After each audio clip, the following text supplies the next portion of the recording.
Before we step into the past, take a breath and get comfortable. Tonight, you're not just listening to history, you're stepping into it. Imagine yourself waking up nearly 1,000 years ago, in the year 1066, one of the most dramatic turning points in English history. You're no longer sitting in your room, you're living the life of a Saxon in a world about to change forever. The Normans are preparing to invade, but you don't know that yet. For now, you're part of a small community near York, tending to family, craft, and faith, unaware that your daily struggles are about to be swept into the tide of conquest. The Saxons have endured Romans and Vikings before, but this time is different. This time, the land you know, the language you speak, and the customs you live by will be shaken to their core. Settle in, dim the lights, and let's drift back into the year 1066. Your journey begins not in a battlefield, but in the quiet morning of a Saxon home, where life is ordinary, for now. The air is cold as you stir awake. The thatched roof above you is damp with morning dew, the packed earth floor scattered with rushes. A fire smolders low in the hearth, its smoke drifting toward a hole in the roof but lingering enough to sting your eyes. You rise from your straw-stuffed mattress and wrap yourself in a woolen tunic, its weave rough but warm. Your wife is already awake, coaxing flames from the embers, while your children still sleep in a corner pallet. Outside, the faint toll of a church bell reminds you that the day has begun. Breakfast is porridge, simple oats sweetened with a rare spoonful of honey, a treasure in your world where sugar does not exist. As you eat, your wife mentions the comet. Everyone has seen it in the sky these past weeks, a streaking omen blazing over England. To you, it is just strange. To the villagers, it is a warning. Trouble is coming, the elders whisper, and change rides upon its fiery tail. You nod silently, finishing your meal, knowing omens seldom lie. Stepping outside, you breathe in crisp morning air laced with wood smoke. Your village is small, scattered houses with thatched roofs and wattle walls, centered around a modest stone church, the only permanent building here. Neighbors are already at work. Women draw water from the communal well, children scatter grain for chickens, and men walk toward the fields, carrying hoes and plows.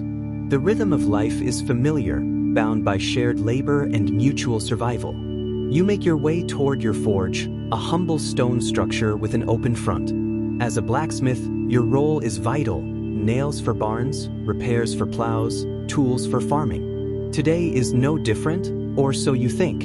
You light the fire, pumping the bellows until sparks glow red. The clang of hammer on iron echoes across the village, steady and reassuring. This sound means life continues, as it has for generations. But beneath that normalcy runs a current of unease. Word has been spreading for months: new kings, foreign threats, armies across the sea. You try to dismiss it.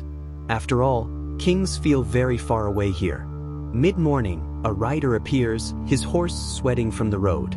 He stops at the trough near your forge, dismounts, and gulps down water. You recognize him as a messenger for the local thane, your lord. Wiping sweat from his brow, he shares news grim enough to halt your hammer mid-swing. The Norwegians have landed in the north. King Harald has summoned the Efi, the levy of ordinary men, farmers, and tradesmen, all called to fight. This is no rumor. It is war. The writer explains that Harald Hardrada of Norway, allied with Harald's exiled brother Tostig, has brought an army to claim the throne. Already, King Harald Godwin's son is marching north to meet them. Your gut tightens. If the effort is called, you too may be summoned. You glance at your unfinished work, then toward your home, where your wife and children wait, blissfully unaware. The messenger rides on, his hooves striking sparks on stone. The clang of your hammer resumes, but it feels heavier now.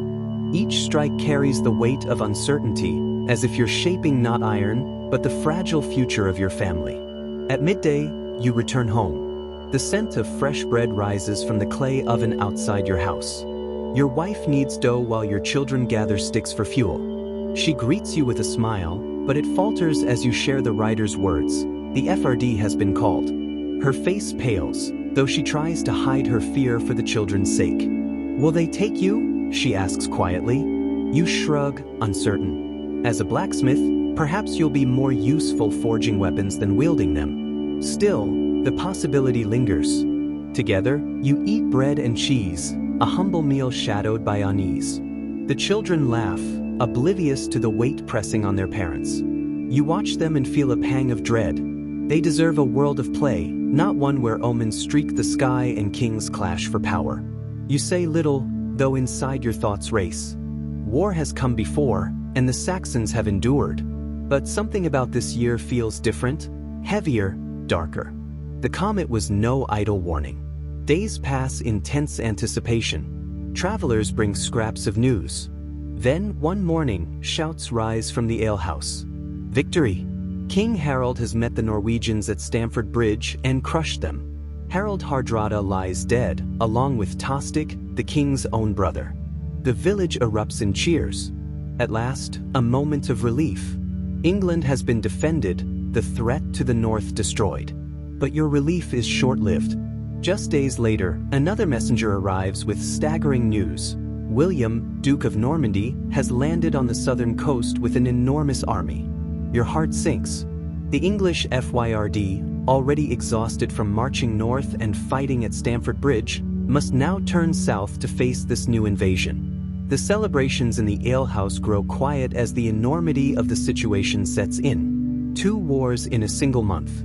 2 invasions threatening your kingdom. You wonder how much more can be endured, and how long before the fighting reaches even this far north. The Thane himself arrives at your village. His presence is unusual, a noble among common folk, and everyone gathers to hear his words. The king has called for every able-bodied man to march south. Thanes across the land are rallying their men to Hastings, where Harold Godwin's son will make his stand. Fear ripples through the crowd. Some are eager, boasting of the glory they will win. Others exchange worried glances with wives and children. When the Thane's eyes meet yours, you brace yourself. But after a pause, he nods. Say, your forge is needed. Relief floods you, though guilt quickly follows. Your hammer will not swing in battle, but here in the village, forging arrowheads and repairing mail. That night, you work by firelight long after others sleep. Sparks dance into the darkness as you fashion weapons that will soon be wielded on bloody fields. Each piece of iron you shape feels like a prayer, a plea for strength, for survival, for a future beyond conquest. News travels slowly, but by mid-October word arrives of a great battle fought at Hastings. Harold gathered his forces on a hill called Senlac, forming a solid wall of shields, axes, and spears. The Normans attacked with archers, infantry, and cavalry, but the Saxon line held strong. At one point, rumors claimed Duke William was slain, and some Normans broke, retreating in panic. Saxons pursued them, abandoning the safety of their shield wall. It was a fatal mistake. William rallied his knights, cutting down the pursuers and striking the shield wall from the flanks. Then the archers fired high, raining arrows over the shields. By afternoon, the line began to falter. Then came the final blow. King Harold himself fell. Some say by an arrow through the eye, others by a Norman sword. Either way, the king was dead, and with him, England's last defense. In the alehouse, silence follows the telling. Men stare into their cups. Women clutch their children. A kingdom has fallen, and the Normans will not stop at Hastings. Winter settles over the land, and with it, grim tidings. William of Normandy has been crowned King of England at Westminster Abbey on Christmas Day. For now, his rule is strongest in the south. Life in the north continues with a fragile sense of normalcy. Your forge still rings with hammer and iron, your children still play in the snow. But change is coming. Travelers whisper of new laws written in a foreign tongue, of Saxon lords stripped of lands and replaced by Norman knights. Castles rise where none stood before, great wooden towers dominating the countryside. The Saxons built buzz for defense, but these castles are symbols of power and domination. You have never seen one, but the stories alone chill you. The Normans are not here to raid. They are here to stay. For now, your village survives untouched, but each passing day feels like the calm before a storm that grows ever closer. Spring arrives with cautious hope.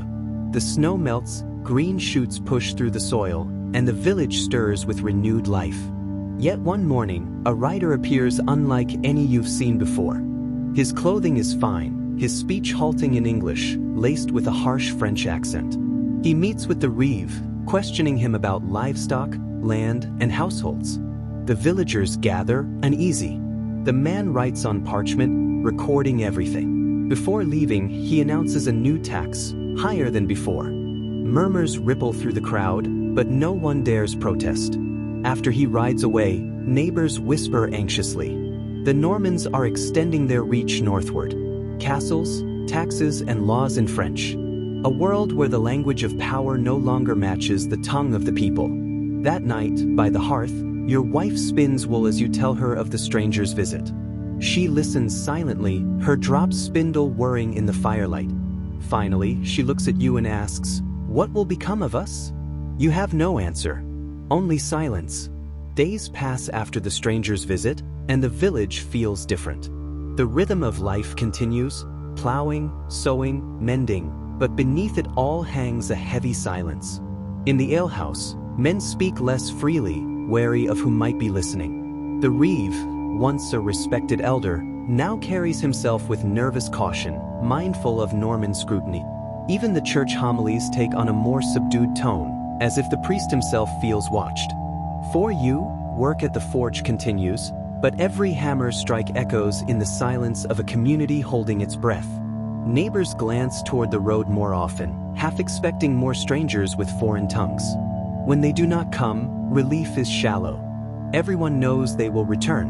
In the evenings, your children play as they always have, laughter ringing through the dusk. Yet even that innocent sound feels fragile, as though one strong wind could snuff it out.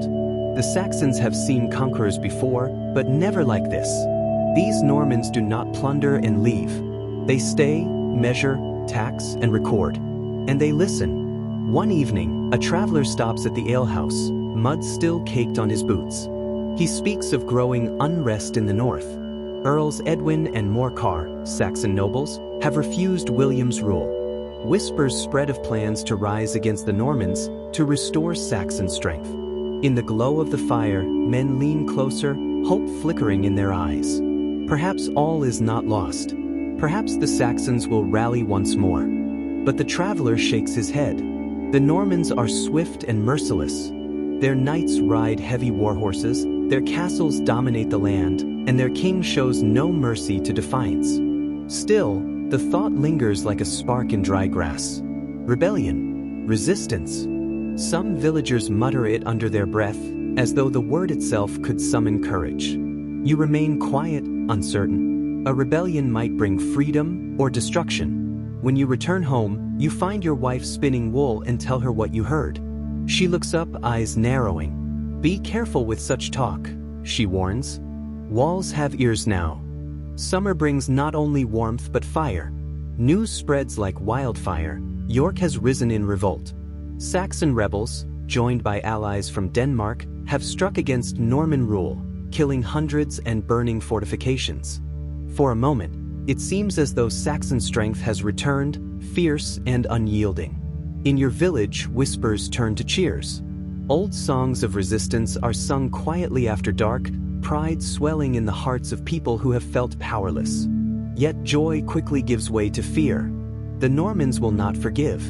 William is already marching north, his army leaving devastation in its wake. Reports filter in of villages burned, livestock slaughtered, fields salted so nothing grows. The rebellion has lit a fire, but it is one that threatens to consume not just soldiers, but everyone, even those who did not take up arms. As you hammer iron late into the night, sparks rise into the dark sky. They look like tiny fires, each burning bright and brief, like hope itself. You pray these sparks do not become the flames of your village. The rumors prove true. Norman troops sweep across the north with ruthless precision. Villages are torched, grain stores emptied, and wells poisoned. Refugees stagger into your settlement, gaunt and desperate, telling of families slain and homes reduced to ash. Their eyes are hollow, their voices cracked. You and your neighbors share what little food you can, but fear grips every heart. The Normans are not simply quelling rebellion, they are erasing it. The land itself is their target, scorched so no army can rise again. You hear tales of men hanged without trial, women and children driven into the wild to starve. This is no war as your forefathers fought. It is punishment. At night, your wife weeps softly, believing you do not hear. Your children cling closer in their sleep. You lie awake, staring at the rafters above, wondering how long before the flames reach your village. When the morning comes, the forge feels heavier than ever, as though the iron itself mourns for what is being destroyed. The day begins with a sharp, acrid scent on the wind. You step outside and see it, a smear of dark smoke rising on the horizon. Another village burns.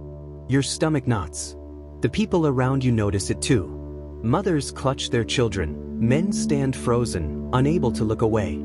The reeve orders everyone to stay calm, insisting the Normans will pass you by if no one resists. But deep down, you know better. This fire is not distant. It is coming closer. That night, you gather with neighbors in the alehouse. The mood is tense, every voice hushed. Some argue for fleeing into the forests, others for staying and hoping the storm passes. No choice feels safe. You return home, kiss your children goodnight, and sit by the hearth long after the fire has died, listening for distant hoofbeats.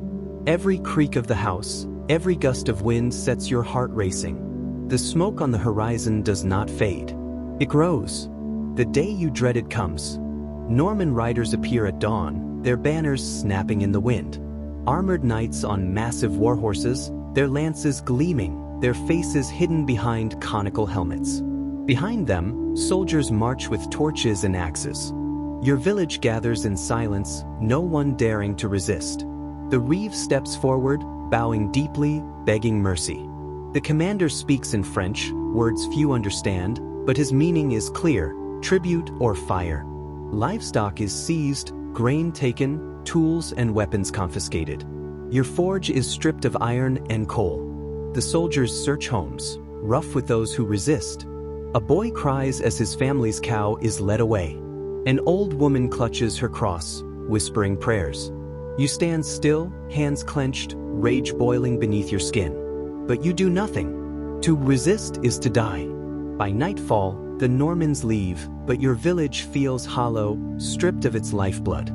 You are alive but not free. The cold months return, harsher than any before. The tribute taken by the Normans leaves little to survive on. Grain stores are nearly empty, and meat is scarce. Families thin with hunger, faces gaunt and pale. Children cry in the night from empty bellies. You do what you can, mending tools for scraps of food, but even the forge grows quiet. Few have strength to work the fields or tend animals. Snow falls heavy, and with it, despair. In the alehouse, men mutter that this is William's plan, to starve the North into submission. If it is working. You sit by the fire, your children pressed against you for warmth. Your wife spins wool with trembling hands, her spindle slower than before. Outside, wolves prowl closer to the village, drawn by the scent of weakness. The Saxons once feared raiders, storms, and famine. Now they fear silence, the slow suffocation of a people ground down by their conquerors. Spring comes, but it brings little relief.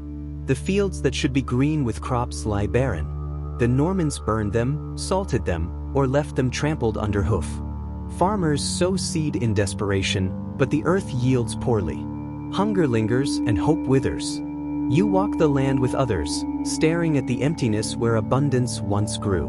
Birds circle overhead, scavengers of a land stripped bare. The reeve urges patience, saying the king cannot punish forever. Yet you see no end in sight. Castles continue to rise, stark wooden towers looming over rivers and roads. They are not built to protect you. They are built to watch you. When you return home, your wife asks if the fields will recover. You tell her yes, though in truth you do not know. Her eyes linger on you, searching for certainty you cannot give.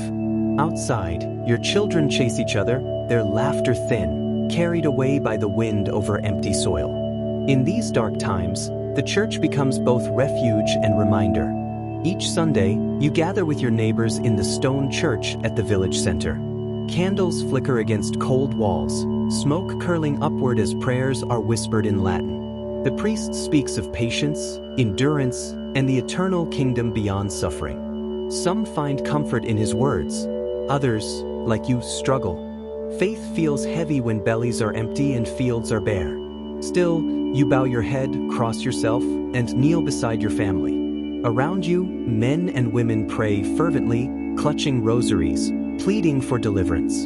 You notice how the Normans have begun influencing even here. New hymns are sung, unfamiliar and strange. The language of worship shifts subtly, bending toward their will. The church offers solace, but also serves as a reminder, even faith is being reshaped by conquest. When the bells toll, you step back into the world unchanged, except for the gnawing thought that even heaven may soon speak French. Despite everything, small acts of defiance remain. You notice neighbors repairing old weapons in secret, hiding axes beneath haystacks or burying spears in fields. Songs of the old kings are whispered after dark, a reminder of Saxon pride. At your forge, you sometimes fashion more arrowheads than you admit, slipping them quietly into trusted hands. It is dangerous work.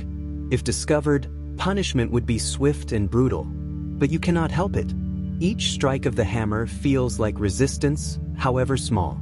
Your wife notices, of course. She does not stop you, but her eyes carry both pride and fear. One evening, as the children sleep, she asks softly, "Do you think we can ever be free again?" You pause, staring into the embers of the hearth. Finally you answer, "Not now. But one day." The words feel fragile, like glass. Yet even fragile hope is something to hold on to. By midsummer, the Normans have returned, not to burn, but to build. Where once stood open land now rises the wooden skeleton of a castle. You watch from a distance as laborers, many of them Saxons forced into work, haul timber and stone under the sharp eyes of Norman overseers.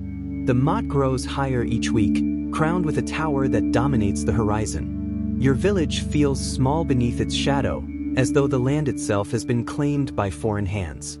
At night, the glow of their torches flickers on the walls, a reminder that they are always there, watching. Some villagers call it a fortress. Others whisper the truth, it is a cage. The Normans do not build for your protection. They build to keep you quiet. You return to your forge, shaping nails and hinges demanded by their soldiers, your hands blistered, your pride wounded.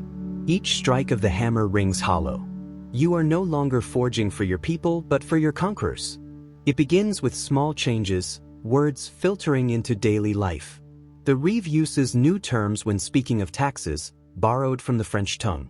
The priest reads letters sent from the bishop, written in a script most cannot understand. Even in the alehouse, traders adopt foreign words, their English thick with a Norman edge. You resist at first, stubbornly clinging to your own speech.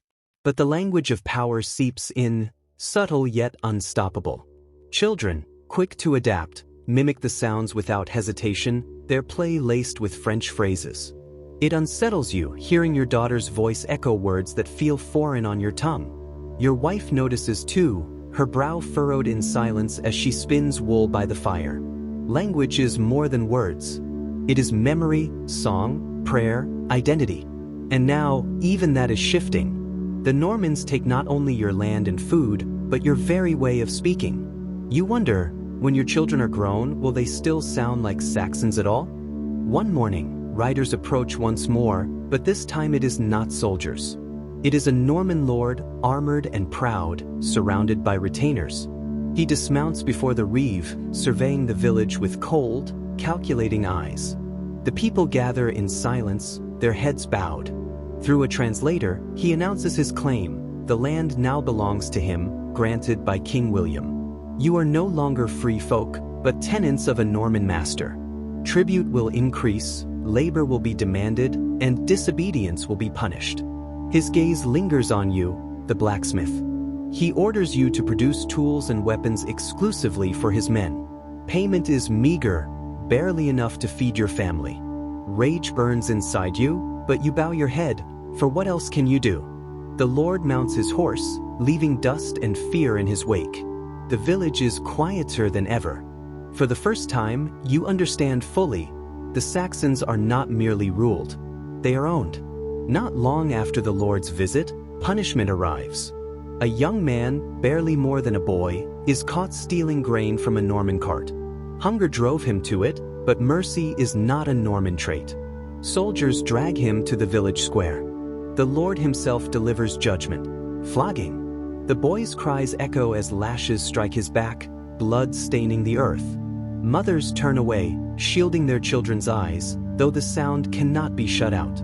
You grip your hammer so tightly your knuckles whiten, fighting the urge to act. To intervene would mean death. For you, perhaps for your family too. When it ends, the boy collapses, trembling and broken. The Normans leave him there, a living warning to all. That night you cannot sleep.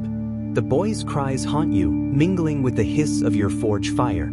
Justice once belonged to your people. Now it is a weapon wielded by foreigners, sharp and merciless.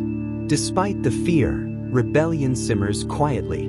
One evening, you are approached by a neighbor under cover of darkness.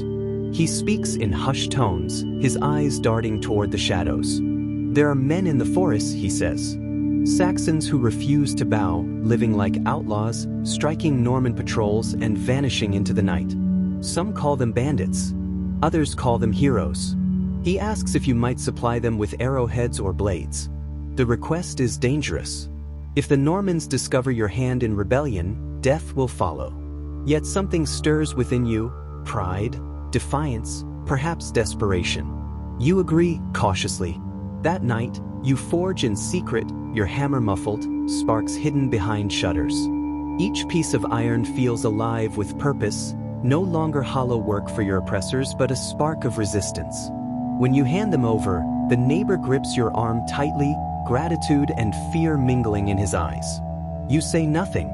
Words are dangerous now. Silence is safer. Weeks later, word spreads of an ambush. Norman soldiers slain on the road, their supplies seized, their lord humiliated. The outlaws grow bolder, their numbers swelling with desperate men unwilling to kneel. In the alehouse, whispers paint them as ghosts of the forest, Saxon spirits striking back against tyranny. Children listen wide-eyed, dreaming of heroes in green cloaks. But you know the truth. They are men of flesh and blood, hungry, ragged, and fierce. Your arrowheads may be among those loosed in the ambush. Pride stirs, though it is quickly shadowed by fear. The Normans respond swiftly, sending riders into the woods, torching villages suspected of aiding the rebels. One evening, smoke rises not far from your home, and rumors tell of hangings in a nearby town. You lie awake that night, torn between pride and guilt. Resistance brings hope, but also death. And every spark risks becoming a fire that consumes all. By autumn, the Norman castle near your village is complete. Its wooden tower looms above the moat, surrounded by a ditch and palisade. From its walls, soldiers patrol, their watchful eyes scanning the countryside. The villagers call it the Shadow, for its presence is felt everywhere. Taxes are collected more strictly, curfews enforced, and markets monitored. The reeve now serves not the community, but the Norman garrison. You pass the castle often on your way to gather fuel or water, its presence unavoidable. Sometimes you glimpse Saxons forced into labor inside its walls, digging, hauling, bowing under Norman commands. Once, a guard sneers at you as you pass, mocking your rough English speech. You say nothing, though your pride aches. The castle is more than wood and stone. It is a symbol. A reminder that Saxon freedom lies buried beneath its foundations. As winter approaches, the Normans hold a feast in the castle. From the village, you see torchlight blaze against the night sky, hear music and laughter carried on the wind. Inside, nobles dine on venison, roasted fowl, sweetmeats, and wine. Outside, your people huddle in homes, bellies aching from thin gruel and scraps of bread. The contrast is unbearable. Your children ask about the music, their eyes wide with curiosity. You cannot answer. To tell them the truth, that their suffering fuels Norman feasts, would break what innocence remains. That night, your wife weeps quietly, ashamed that she cannot feed her family. You hold her, whispering that spring will be better, but you do not believe it. In the distance, laughter from the castle rings out, sharp as a blade. It cuts deeper than hunger. Despite the hardship, traditions endure. On a cold evening, villagers gather in the alehouse. The fire crackles, ale flows thin but warm, and an old bard begins to sing. His voice is low, carrying songs of Saxon kings long dead, of Alfred who resisted the Danes, of Edgar who brought peace to the land. The melodies are mournful, yet they bind the listeners together, reminding them of who they are. For a brief moment, the weight of Norman rule fades. You close your eyes, letting the words wash over you like a memory of freedom. Your children sit wide-eyed, clinging to the tales as if they were lifelines. When the song ends, silence hangs heavy. Then, softly, voices join in, singing together. It is not rebellion, not defiance, but remembrance. And in remembrance lies strength. The Normans may control the land, but not the hearts of those who still sing. The next day, you hear of another raid, a band of Saxons caught aiding the forest outlaws. The Normans punished them brutally, burning their homes and scattering the survivors. Fear spreads through your village like frost on glass. The reeve calls a gathering, urging silence. No more talk of rebels, he warns. No songs of old kings. No whispers of freedom. His voice trembles, betraying his own fear.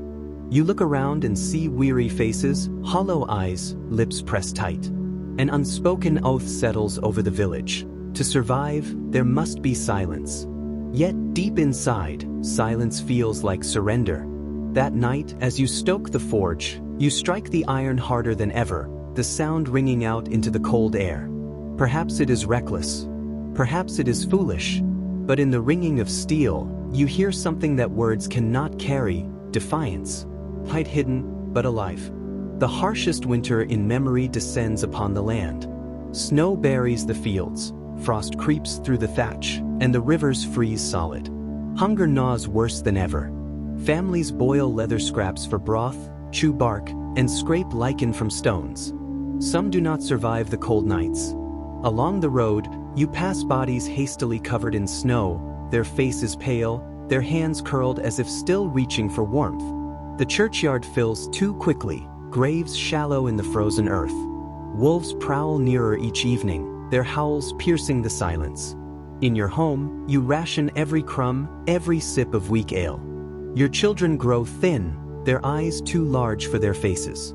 You hammer little now, for no one has strength to commission tools. Instead, you mend what you can, keeping broken blades alive for another season. Survival is not measured in years or months anymore. It is counted in days, in meals, in breaths. This is not merely winter.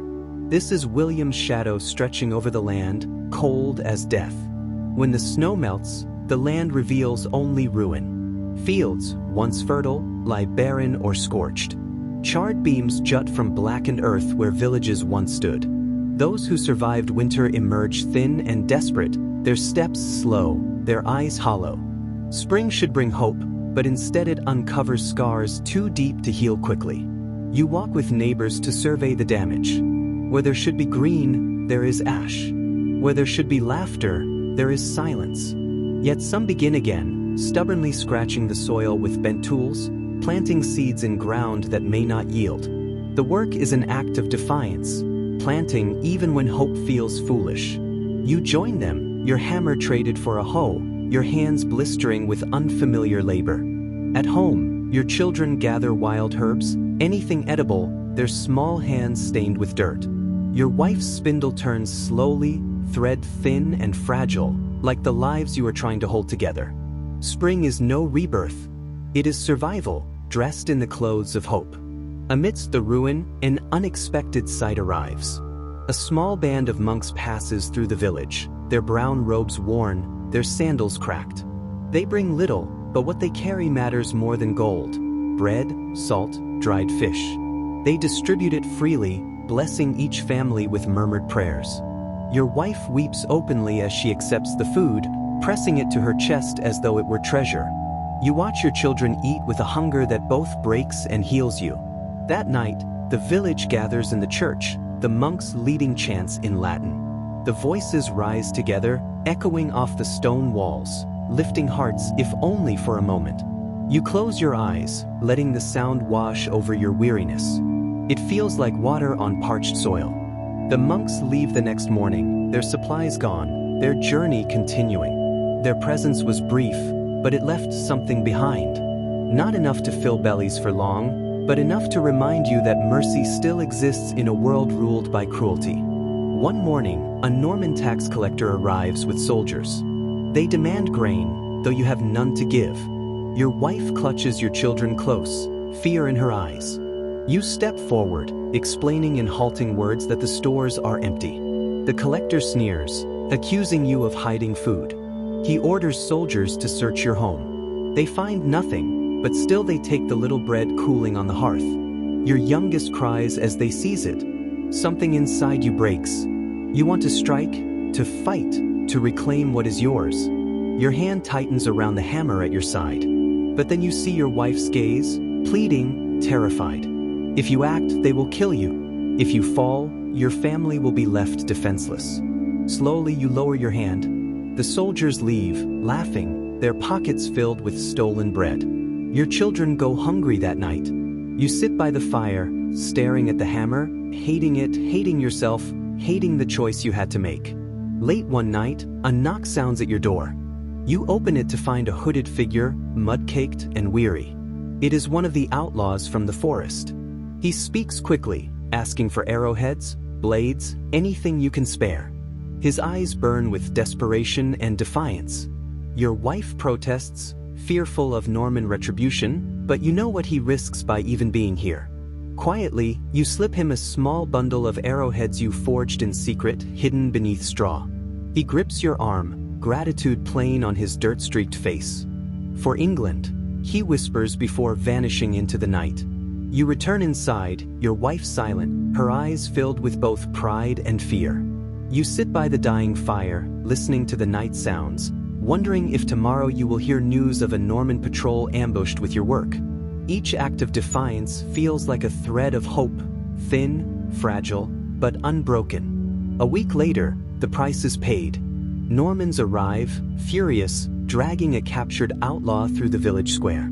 His hands are bound, his face bruised, but his eyes remain defiant. Before the gathered crowd, they execute him without trial, his body left hanging as a warning. Gasps ripple through the villagers. Mothers cover their children's eyes. Men look down, fists clenched, helpless. You recognize the outlaw, the very one you aided. Fear knots in your stomach. Did he reveal your name? Did the Normans know? Hours pass, but no soldiers come for you. Relief is thin, poisoned by guilt. That night, you dream of his eyes, blazing even in death. You wonder how many more will die before freedom returns, if it ever does. Resistance brings pride, but pride carries a cost too heavy for most to bear. Once, your village held a midsummer festival, dancing, feasting, music by firelight. This year, the people try to keep the tradition alive. Families gather, food is shared, laughter timid but real. For a brief moment, it feels like the old days, as though joy might survive even conquest. But the Normans arrive uninvited, their horses scattering children, their voices loud with mockery. They seize what food they want, overturn ale casks, and jeer at the songs. The festival dies in silence, the fire burning low. Families drift home, shoulders heavy, eyes downcast. Your children ask why the soldiers hate your songs. You cannot answer. You only hold them tighter, heartbreaking. The Normans can burn fields, seize food, raise castles. But when they crush your festivals, they steal something deeper, the spirit of a people. In the church, the priest has begun keeping a record, writing by candlelight each evening. Curious, you glance at the parchment. He is chronicling the devastation, names of the dead, villages burned, fields destroyed. His hand trembles as he writes, ink smudging with tears. If no one remembers, he says softly, then it is as though they never lived. You nod, understanding. The Normans build castles and write laws in their tongue, but here, in the quiet scratch of quill on parchment, the Saxons endure. You offer him iron for ink pots, nails for binding, anything to keep the chronicle alive. He thanks you with a weary smile. One day, perhaps, others will read these words and know what was suffered, what was lost. For now, it is a small act of defiance, history written not by kings, but by the broken and the faithful. A lone traveler arrives, gaunt and road-worn. He speaks of devastation farther north, of entire regions left uninhabited, of corpses unburied and wolves feasting openly. His words chill the room as he describes fields where nothing will grow for years. He warns your village to flee south, to escape before the same fate befalls you. Some listen intently, fear in their eyes. Others shake their heads, unwilling to abandon the only home they have ever known. You sit in silence, torn. To leave is to risk starvation on the road. To stay is to risk destruction. That night, your wife asks what you think. You look at your sleeping children, their faces pale in the firelight. "Where would we go?" you whisper. She has no answer. Neither do you. That night, sleep comes heavily, burdened by hunger and fear. In your dreams, you walk through green fields untouched by war. Your children run ahead, laughing, their faces full and bright. Your wife smiles beside you, her spindle turning easily, her eyes free of worry. The forge glows warmly, sparks dancing in the twilight, shaping not weapons of defiance but tools of peace. The air is sweet with spring, the sky clear, no smoke, no torches, no shadow of castles. For a moment, freedom feels real again. But then the dream fractures. Smoke curls on the horizon. The laughter fades. You wake to the crackle of your dying hearth, your children huddled close, your wife's face drawn with hunger. The dream lingers, painful in its sweetness. Freedom exists now only in sleep and in hope. And even hope feels as fragile as a dying ember. Word spreads that more Saxons are fleeing into the forests. Families pack what little they own, slipping away at night to join the outlaw bands. You walk the tree line one evening, staring into the dark tangle of branches. Inside lies freedom, but also hunger, cold, and constant fear of Norman patrols. Outside, in the village, there is shelter but no dignity. You hear faint sounds from within, a child's cry, quickly hushed, the low murmur of voices. They are close, these hidden folk, surviving like foxes in the brush. A part of you longs to join them, to take your hammer and vanish into the green shadows. But your children's thin faces anchor you. They would not survive the woods. Not yet. You turn back toward the village, heart heavy. Still, you whisper a quiet blessing into the trees. Perhaps one day, the forest will shelter more than desperation. Perhaps one day, it will shelter hope. One morning, you find the church desecrated. The Normans had come in the night, searching for hidden rebels. They tore open the altar, scattered the relics, and smashed the wooden cross that had stood for generations. Villagers gather in stunned silence, some weeping, others kneeling among the ruins. The priest trembles as he lifts the broken pieces, his lips moving in prayer. You help him rebuild as best you can, hammering splinters into place.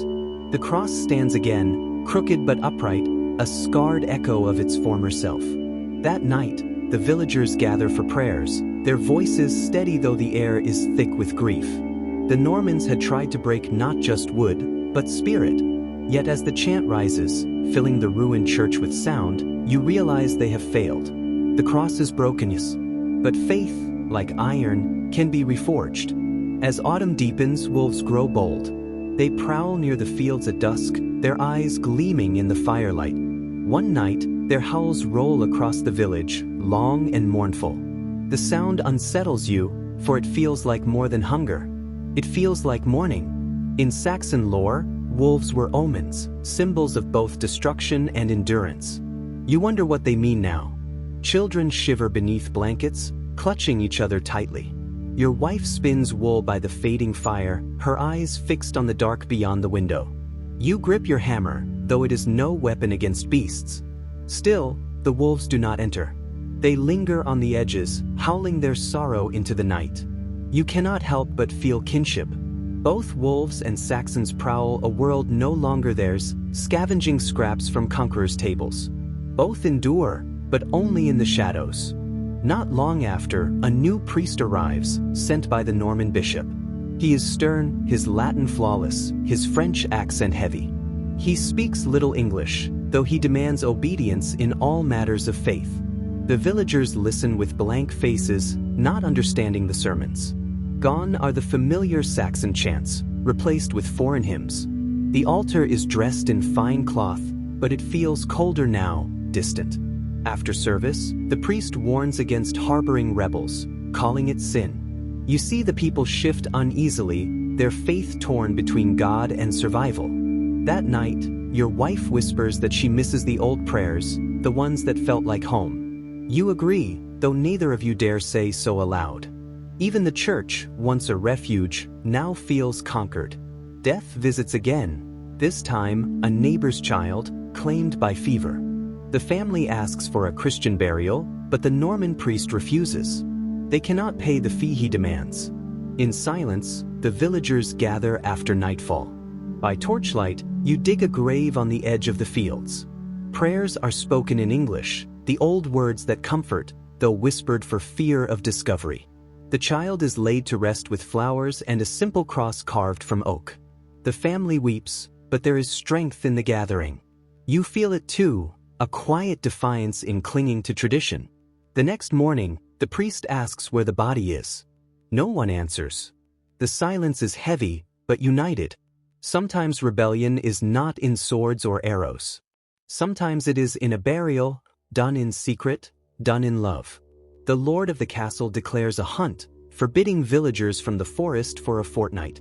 His men sweep the woods, not only chasing deer but rooting out rebels. You watch the riders thunder past, hounds snarling at their heels. The villagers grow restless. Wood is needed for fires, game for stew pots, berries for children. Still, no one dares disobey. Hunger sharpens again. One evening, you see smoke rising from the woods. Perhaps a camp discovered, perhaps just another warning. Days later, the Lord parades trophies through the village: deer, boar, and one man bound and bloodied, accused of poaching. He is executed swiftly. The message is clear. The forest, once Saxon refuge, now belongs to Norman sport.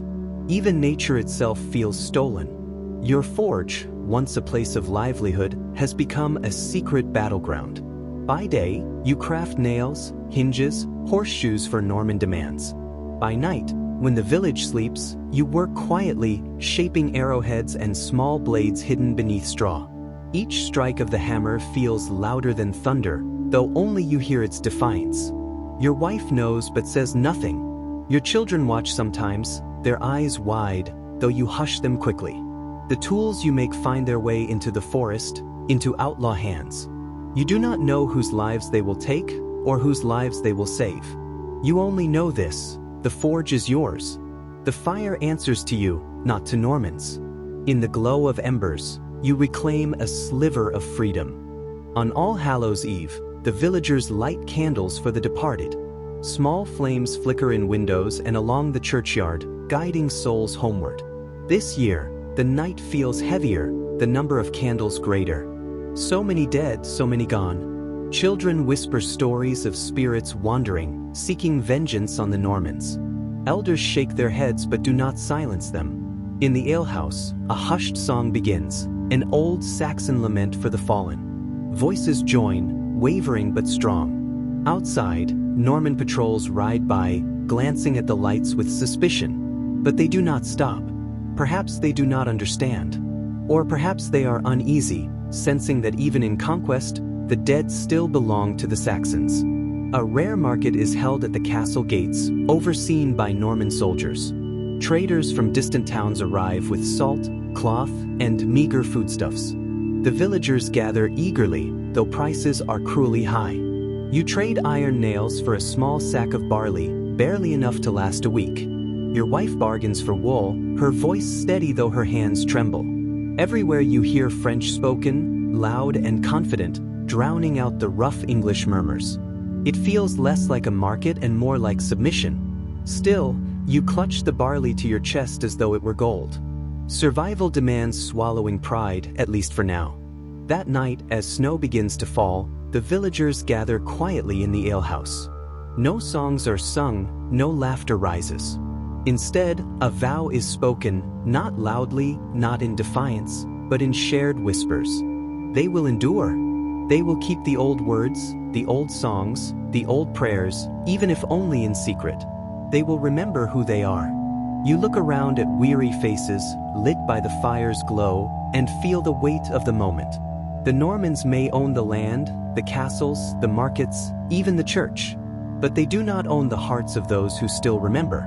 As you leave, snow crunching underfoot, you whisper the vow again to yourself. To endure is to resist, and you will endure. The Lord's men arrive with parchment and quills, strange tools for rough soldiers.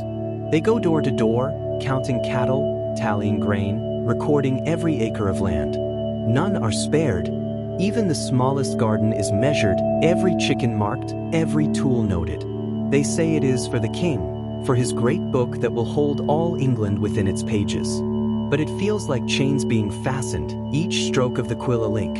Your children watch nervously as a scribe scratches notes about your forge. You feel exposed, your secret work hidden only by luck. When they leave, you breathe easier, though unease lingers. To be written down is to be claimed. To be claimed is to be owned.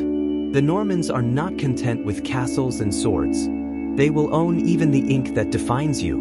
One night, fire erupts on the horizon. A nearby hamlet has been torched by Norman riders, accused of harboring rebels. The flames turn the sky crimson, the smoke drifting over your own village. You hear faint screams carried on the wind, then silence. Families gather in the square, eyes wide, clutching children. The reeve says nothing, for there is nothing to say. You feel the heat of the fire even from a distance, a reminder that your village lives at the whim of men in castles. That night you cannot sleep. Each creak of the rafters, each gust of wind feels like hooves approaching. You lie awake, hammer within reach, though you know it would make no difference. Fire is not fought with iron. It consumes all, and the Normans wield it as easily as swords. At dawn, a ragged figure stumbles into the village, soot-stained and coughing. He is from the burned hamlet. His story is broken, scattered between sobs. Soldiers demanded rebels, but there were none. Still, they set fire to the homes, driving people into the flames. His family did not escape. He collapses at your feet, too weak to rise. The villagers take him in, though fear prickles the air. To harbor survivors is dangerous, but to turn him away would be worse. You give him water, bread, a place by the hearth. His eyes, hollow with grief, meet yours. In them you see your own fear mirrored. What happened to his village could happen to yours, at any moment. The reeve calls a gathering. His face is pale, his voice unsteady. He has been summoned to the castle to deliver names, suspected rebels, families aiding outlaws. The villagers stare at him in silence, anger and fear mingling. To betray neighbors is unthinkable. To refuse is to invite Norman wrath. You see the reeve's hands shake as he speaks. He is not a traitor, only a man trapped, like all of you. That night, you find him sitting alone, head in hands. What would you do? He asks you quietly. You have no answer. Choices under conquest are not choices at all. Another feast is held in the castle, louder and more extravagant than before. Music drifts down the hill, mingling with the smell of roasted meat. From the village, you watch the glow of torches, the sound of laughter carried on the wind. Hunger gnaws sharper because of it. Your children press against the window, listening to the music with wide eyes. Your wife pulls them away, anger flashing in her tired face. She whispers bitterly that one day, the Normans will choke on their feasts. You say nothing, but her words echo inside you. The contrast between their abundance and your hunger is too stark to ignore. It is fuel, stoking a fire that no snow can quench. In the church, villagers notice that the old Saxon carvings, saints shaped by local hands, etched with familiar features, have been removed. In their place stand Norman statues, polished, unfamiliar, cold. The people murmur uneasily. The old saints had felt like kin, guardians with faces like their own. These new figures are strangers, as distant as the lords who rule them. You run your hand along the empty space where one carving once stood, the wood scarred and splintered. It feels like erasure. Faith remains, but memory is being stripped away, piece by piece. Your wife whispers that even the saints are being conquered. You believe her. A widow in the village refuses to pay her due, claiming she has nothing left to give. The Norman soldiers drag her from her home, shouting in their tongue. But she does not beg. She spits at their boots, her voice sharp with curses in English. The soldiers strike her down, leaving her bloodied in the mud. Yet her defiance lingers in the air, stronger than her broken body. Children whisper her words that night, repeating them like a charm. You feel a strange pride, even as fear coils tighter. Sometimes courage is not victory. Sometimes it is refusing to bow, even when the cost is everything. Travelers speak of secret crossroads in the forest, where messages are left carved into trees, where rebels pass food and blades. Some villagers scoff, saying it is only rumor. But one evening, while gathering wood, you find strange marks cut into a trunk. They are not runes, not letters you know, but they are deliberate. You trace them with your finger, heart pounding. Perhaps it is nothing. Perhaps it is a path into danger. Or perhaps it is a thread leading to others who resist. You return home in silence, the image of the marks burned into your mind. News spreads that a local Saxon girl has been taken by a Norman knight as his bride. Some whisper she was forced, others that her family agreed for protection. At the wedding, the villagers stand stiffly, watching as she is draped in fine cloth, her face pale, her eyes empty. The knight beams with pride, but she looks like a lamb led to slaughter. That night, in the alehouse, voices murmur darkly. The Normans not only take land and food, they take daughters, binding them with vows that taste of chains. The girl's laughter is gone. The village feels smaller without it. As winter loosens its grip, a bard passes through the village, his harp worn, his cloak patched. He sings of old kings, of Harold at Hastings, of valor and loss. His voice is low, but it carries. The villagers listen in silence, some with tears in their eyes. The Normans forbid such songs, yet here they are, alive in the air. The bard finishes with a final verse, soft as snow, a promise that England is not dead, only sleeping. The villagers sit still long after he is gone, the words lingering like embers in ash. You return home, the song echoing inside you. For the first time in months, you allow yourself to believe. Perhaps England truly sleeps, and what sleeps may yet wake. The decision to take the mountain road weighs heavy. Snow crunches beneath your boots, each step a gamble against the steep slopes that loom like white walls. The wind slices through your cloak, carrying with it the threat of avalanches. Nights are the worst. You and your family huddle close, bodies pressed together under ragged blankets, the thin fire barely enough to hold back death. In the silence of those long hours, you wonder if choosing this path was courage or folly. Yet you know the truth. The plains are death for certain. The mountains at least offer a chance, however cruel. Each morning, you rise stiff and frostbitten, driven onward by the knowledge that stopping would mean the end. On the third morning, the bleak sameness of snow and rock is broken by a figure on horseback. Not Norman. His attire speaks of the border lords of Scotland, fur-trimmed cloak, rough but proud. Behind him ride a dozen men, hardened but not hostile. Weapons are ready, but not raised. Leofric steps forward, hands spread in peace, his voice steady despite the tension. The air bristles with mistrust. Your group could be spies or worse. But after wary words, the rider's stance softens. He tells of King Malcolm's mercy, of sanctuary offered to those fleeing William's butchery. For the first time in months, hope flickers in your chest, fragile but real. The Scottish lord orders his men to share provisions. Salted fish, coarse oatcakes, and a skin of strong spirits that burns like fire, yet spreads warmth deep inside. Children eat hungrily, cheeks flushed for the first time in days. He outlines the safest path north, warning of Norman scouts who sometimes prowl even here. His tone is firm, but not unkind. William's arm is long, he cautions, even Malcolm treads carefully.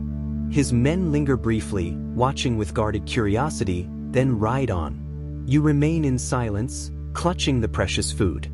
Tonight, for the first time since the harrying began, you feel that survival is not just endurance, but possibility. 3 days later, after endless trudging through snow and stone, Leofric halts the group. He raises a hand and says quietly, "We are in Scotland." There is no marker, no border stone, only the whisper of wind and the crunch of boots on frozen earth. Yet the knowledge spreads warmth. A ragged cheer rises, quickly hushed, but not before it stirs something fierce inside you. Safety is still far, Norman patrols prowl even here. But the land itself feels different, wilder, freer. The hills roll sharp against the sky, and the air tastes of pine. For the first time since Hastings, you are no longer under William's shadow, though his reach looms still. The villages you pass are rough clusters of stone and timber, smoke curling from low chimneys. The people eye you cautiously. Their speech is strange, a jumble of English, Norse, and Celtic sounds. You catch fragments, enough to know you are not unwelcome. An innkeeper trades oat bread and milk for a blade from your pouch. "Many of your folk have come this way," he mutters, half in your tongue, half in his. His words carry both sympathy and warning. The north is filling with exiles. Some farm Malcolm's land, others take up arms in his service. You wonder which path lies before you. Farmer? Soldier? Refugee forever? After weeks of weary travel, spring stirs faintly in the earth. Green shoots pierce the frost. Then one morning, Edinburgh rises before you, a fortress on its crag like a crown above the land. Smoke from hundreds of hearths rises in a great plume, and the noise of life, hammers, bells, the cry of traders, reaches you on the wind. Your son stares wide-eyed, whispering, "It is so big." To him, it must feel like another world. To you, it feels both wondrous and threatening. You left a village of huts. Now stone towers and ramparts loom ahead, symbols of power you do not yet understand. Your band of ragged survivors draws stares as you approach the gates. Guards in mail eye your group with suspicion. Leofric steps forward, speaking carefully, explaining your journey, your losses, your hunger. For a long moment, silence hangs. Then one guard sighs. "More English," he mutters to another. "Malcolm will want them counted." You are waved through, though the warning is clear, no trouble. Inside, the city presses close, stone walls, crowded alleys, faces staring at your torn clothes and gaunt cheeks. For all its bustle, Edinburgh feels cold. You are not Normans here, but neither are you quite Scots. The steward receives you in a hall near the castle, a man bent with exhaustion and paperwork. He listens with half-interest as Leofric recounts your tale, jotting notes with weary strokes. Yes, another sad story," he murmurs, not unkindly, but dulled by repetition. "Land lies west, good for farming. Some of your kind are already settled there." He studies you briefly. "A blacksmith, eh? The settlement will need one. Or there's work at Leith, by the harbor. Another English smith there. A choice is offered, city or countryside. Forge under another's roof, or begin anew in wild land. The weight of decision falls heavy. That night, your family huddles together in the wayhouse for refugees, walls of stone holding back the chill. Food is plain but plentiful. For the first time in months, you sleep without fear of sudden fire or Norman steel. Yet the steward's words gnaw at you. In Leith, work awaits under another's hand. In the west, there is land, freedom, but hardship. Your wife speaks softly, "Our children need air, fields, space. We are village folk." Her words decide you. Tomorrow you will go west, to carve a new life from the soil. Fear and relief twist together as you drift into uneasy dreams. 2 days later, your group reaches the land Malcolm has granted. Forest and field stretch wild, untamed. Smoke curls from a cluster of huts where other English have already begun. They greet you with cautious warmth, faces lined with the same losses you carry. An older man, Godric, gestures eagerly when he learns your trade. "No smith yet," he says. "We've been traveling far for metalwork. You'll be a blessing here." He shows you where to raise a house. The walls will be of wattle and daub, the roof of thatch, but it will be yours. For the first time since the harrying, a fragile sense of belonging stirs. The village gathers to help raise your new home. Woven branches form the frame, packed with mud and straw until the walls take shape. Children fetch stones from the stream, laughing as they slip on mossy banks. Your hammer rings out as you shape nails from salvaged iron, the sound carrying across the clearing. Each strike feels like defiance, proof that you are not broken. At dusk, neighbors bring bread and ale to celebrate. The walls still smell of damp earth, the roof half finished, but your wife smiles as she lays blankets in the corner. It is not England, but it is a beginning. A small lean-to becomes your workshop. You dig a shallow pit, line it with stones, and shape a bellows from hide and wood. Sparks leap, smoke rises, and soon the forge glows red. Neighbors crowd close, eyes wide, as the old rhythm returns to your hands. You shape nails, hinges, and knives, each stroke sending echoes of your lost village into this new soil. The smell of hot iron mixes with pine and peat, unfamiliar yet comforting. When you hand a finished blade to Godric, his weathered face breaks into a grin. "Now we are truly settled," he says. In that moment, you almost believe it. Your children adapt faster than you. They play with the village's Scottish-born, learning words that twist strangely on their tongues. "Bairn," your daughter says proudly, laughing when you frown at the unfamiliar sound. Soon they are chasing across fields, barefoot, fearless, voices carrying a blend of English and Gaelic. Watching them, you feel a pang. Will they remember the land you fled, or will Scotland become their only home? Your wife lays a hand on your shoulder. "They survive," she whispers. "That is what matters." You nod, but deep inside, you fear your children's laughter carries away England itself. One evening, a rider arrives, young, noble in bearing, yet weary. His name spreads quickly, Edgar Etheling, last heir of the Saxon line. The villagers gather, murmurs rippling through the crowd. He speaks humbly, thanking Malcolm for his shelter, promising that one day England will be free again. His words are steady, but his eyes betray sorrow. Some kneel, others simply bow their heads. You study him quietly. He carries the weight of a kingdom lost, yet offers hope that flickers like firelight in the dark. For the first time since Hastings, the dream of return does not seem impossible. Soon after, messengers arrive from King Malcolm himself. He summons English exiles to his service, to stand as allies against Norman pressure. Leofric's eyes light with fierce pride. "This is the moment," he whispers. "We fight again."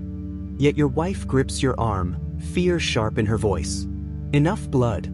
Our children need peace, not war." Torn between loyalty to your people and the fragile life you've begun, you feel the old weight of duty pressing down. The forge glows in the night, sparks flying. Iron waits to become weapon or plowshare. The choice rests in your hands, though neither path feels free. A traveling monk brings tidings from England. He speaks of William's doomsday survey, of lands stripped from Saxon lords, of villages still smoldering years after the harrying. He describes castles sprouting like weeds across the land, each stone laid a reminder of conquest. Faces harden as he speaks. Some weep quietly, others clench fists in silence. The monk warns that William grows older, but his sons are crueler still. England, he says, suffers under a yoke heavier than ever.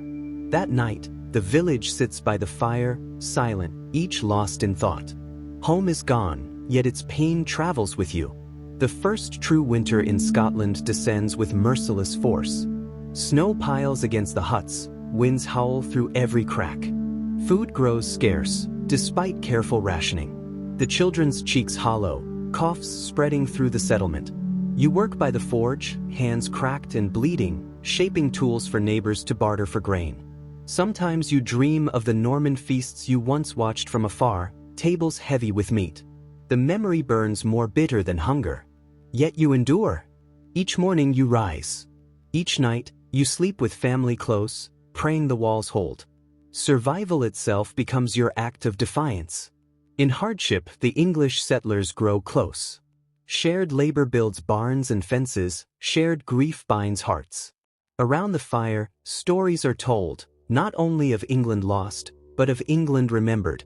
Songs rise, old and defiant, verses of Harold, of Hastings, of freedom. The Scots listen with quiet respect, sometimes joining with their own ballads. Two worlds, once separate, begin to weave together. Yet beneath the harmony lies tension. Are you Saxons living in Scotland, or Scots with Saxon roots? The question lingers, unanswered, as flames crackle and voices echo into the cold night. Children grow taller. Your son now works beside you, hammering iron with awkward but eager strokes. His words carry the lilting sounds of the Scots tongue, his laughter mingling with village children who know nothing of Hastings. Your daughter sings songs taught by Scottish neighbors, though she still remembers a few Saxon lullabies. Watching them, pride and sorrow twist inside you. They thrive in this new soil, yet drift further from the land you lost. You realize England may survive in memory, but in blood and bone, it is already becoming something else. One dawn, Leofric does not rise from his bed. His face is peaceful, his body still. The village gathers to lay him in the earth, a man who carried hope like a banner even in exile. The priest speaks of eternal rest, but you hear only silence, the absence of his steady voice. Your wife weeps softly, children cling to her hands. You stand, head bowed, remembering his courage, his stubborn fire. Without him, the dream of returning feels dimmer, yet the forge calls you back. Life demands you keep working. Iron must still be shaped, even when hearts are heavy. Spring arrives, and with it a rider from across the border. Breathless, he brings news that makes the village pause in disbelief. William the Conqueror has died in France. Whispers swirl. What does this mean for England? Could his passing loosen the Norman grip? Faces reflect hope and fear in equal measure. Godric shakes his head. Too late for the north, he murmurs. Yet children run among the huts, unaware of kings and conquests. The old wounds remain, but in small ways, life hints at possibility. The forge glows warmer that evening, sparks rising toward a sky unchanged by human rulers. The messenger continues. William Rufus claims England, Robert inherits Normandy. Divided power, yet the Norman hold remains firm. In the village, tension ripples through the adults. Your son frowns, gripping a newly forged iron plowshare. So nothing changes? He asks. You shake your head, pressing a hand on his shoulder. The children continue playing, unaware of borders and kings, and you envy their simplicity.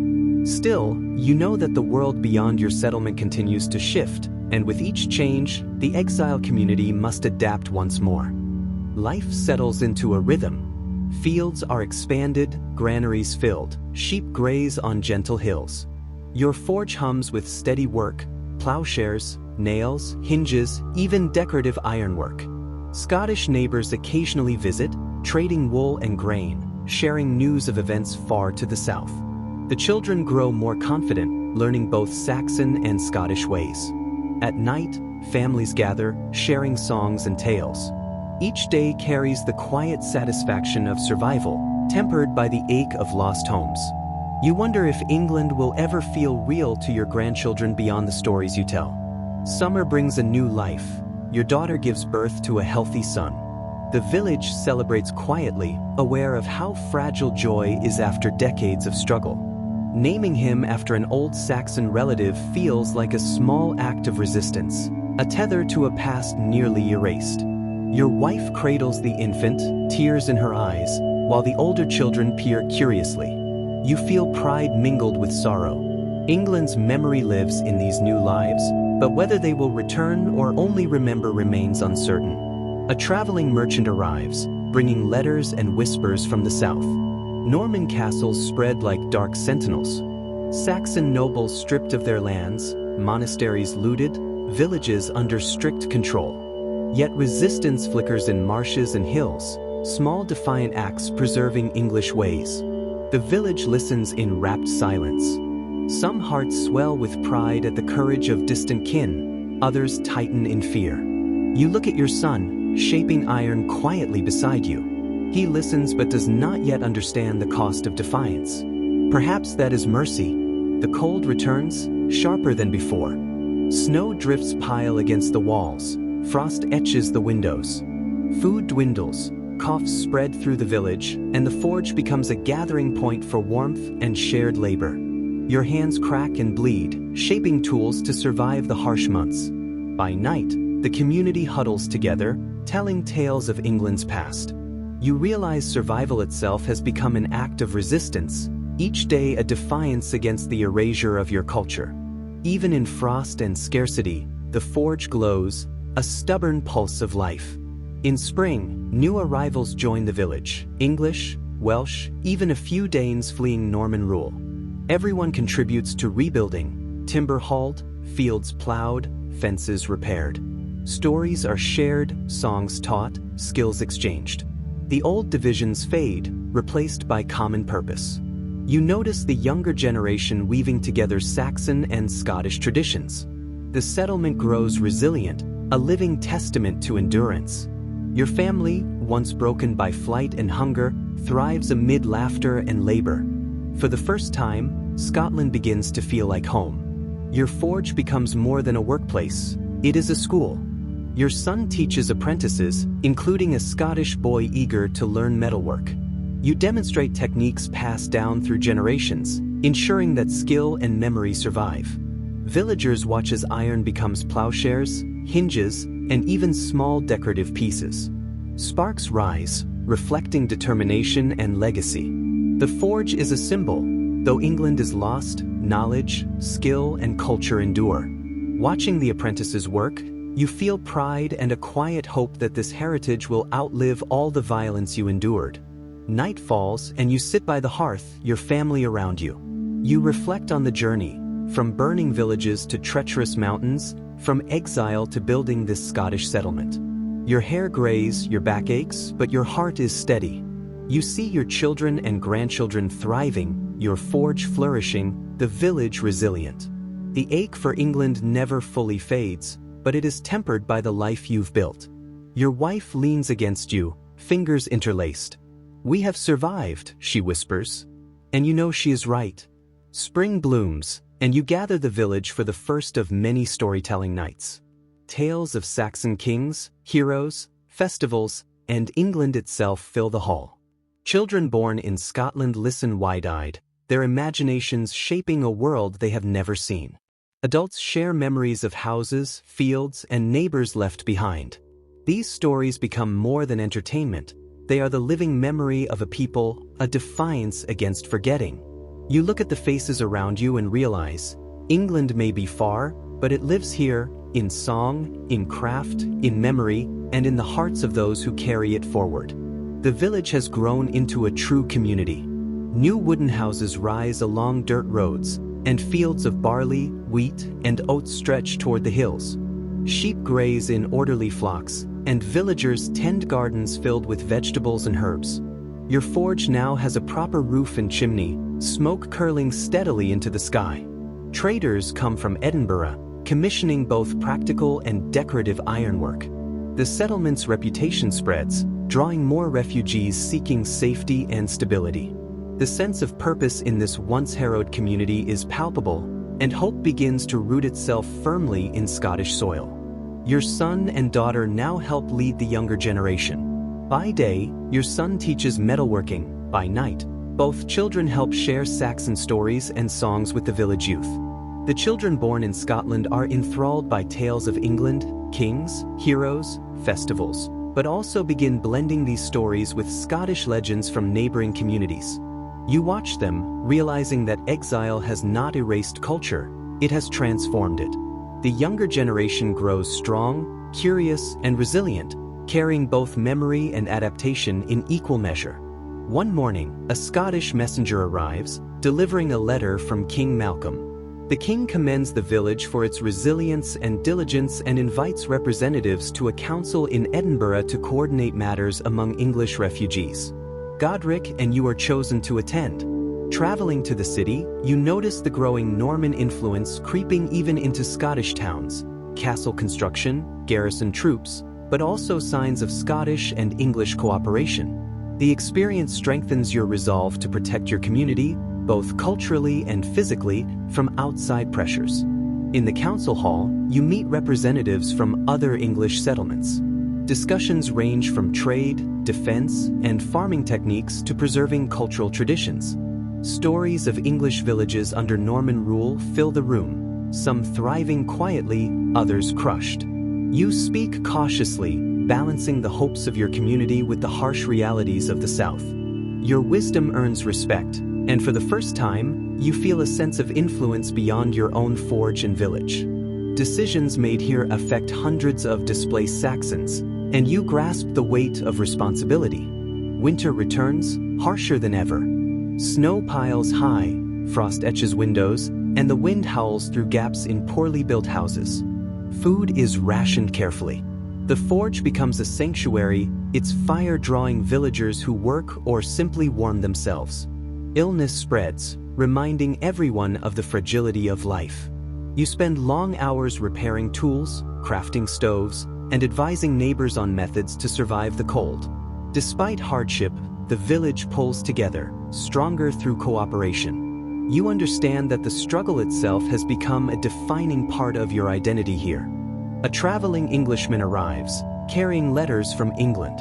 He reports small pockets of defiance still smoldering, isolated nobles resisting Norman lords, farmers secretly teaching English customs to their children, monasteries quietly preserving texts.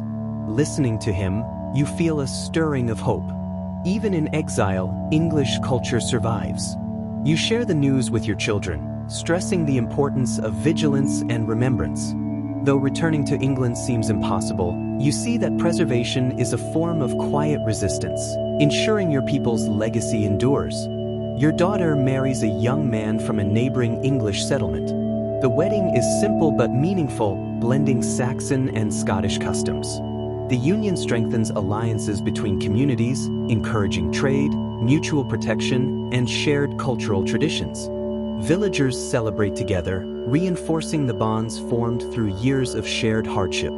Observing the celebration, you recognize the resilience of your people. Even in exile, life continues, roots deepen, and new traditions emerge from the ashes of the old.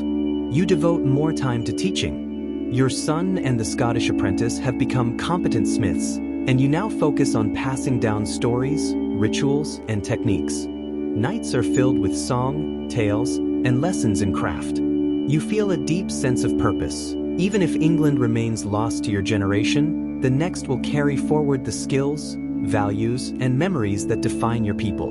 Watching your grandchildren play and learn, you see that culture and identity persist, adaptable yet rooted in memory. A traveling merchant arrives, sharing updates from England.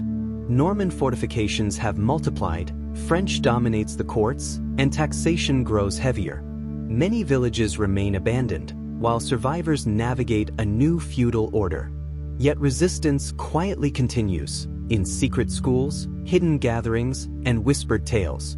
You listen carefully, realizing that exile has granted perspective. Survival is not just physical, but cultural and spiritual. Preserving stories, crafts, and customs ensures that Saxon identity endures, even under foreign dominion. Autumn settles over the village. Children gather acorns and nuts, elders supervise harvests, and your forge hums with steady work. You sit outside, watching smoke rise from chimneys into the crisp sky. The village is alive, resilient, and adapting to its new home. England may remain a distant memory, but in Scotland, Saxon culture thrives. Your family prospers, your community grows stronger, and traditions are passed down. You feel the quiet satisfaction of survival and the deeper triumph of continuity.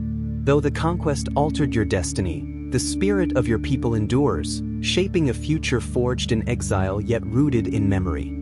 Your grandchildren play freely in the fields, their laughter echoing over hills once empty after the flight from England. They speak both English and the Scottish dialect, blending phrases and idioms without noticing the mix. You watch, heart heavy and proud. Exile has forged a new generation, neither fully Saxon nor Scottish, but inheritors of both cultures. Tales of England's past mingle with local legends, creating a living memory. You realize that the stories you tell now carry weight beyond nostalgia. They shape identity, resilience, and community. The forge has become more than a workplace. It is the settlement's heart. Villagers gather around its fire during storms, seeking warmth, guidance, and companionship.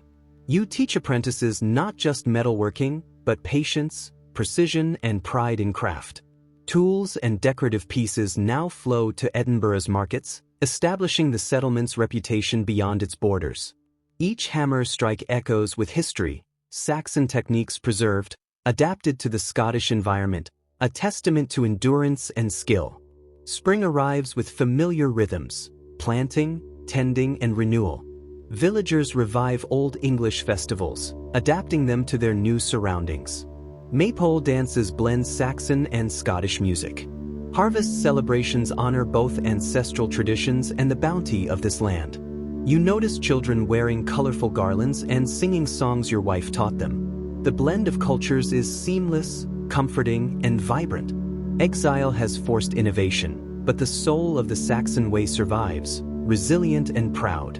A writer arrives with news from England. Northern counties show slow recovery. Some villages are still recorded as waste. Norman lords enforce strict laws, French dominates courts, and rebellion is rare. Yet pockets of defiance persist. Farmers who refuse to abandon old customs, secret gatherings preserving English stories, clandestine communication networks between exiles.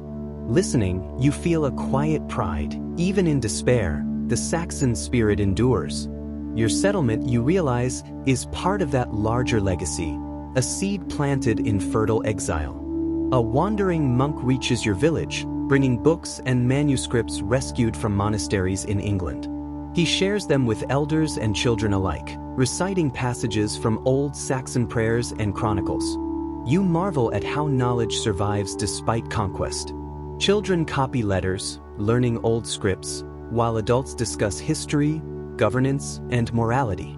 These lessons form a bridge to the past, grounding the exiles in memory even as they build a new life. Education becomes another weapon against forgetting, a quiet defiance. One summer, scouts report Norman patrols pushing toward the borderlands. Fear ripples through the community, though direct attacks remain unlikely. You discuss precautions with Godric: fortified barns, hidden food stores, clear escape routes. Training young men in basic defense becomes part of village life, not for aggression but survival. You remind them that knowledge, community, and preparedness are just as vital as swords.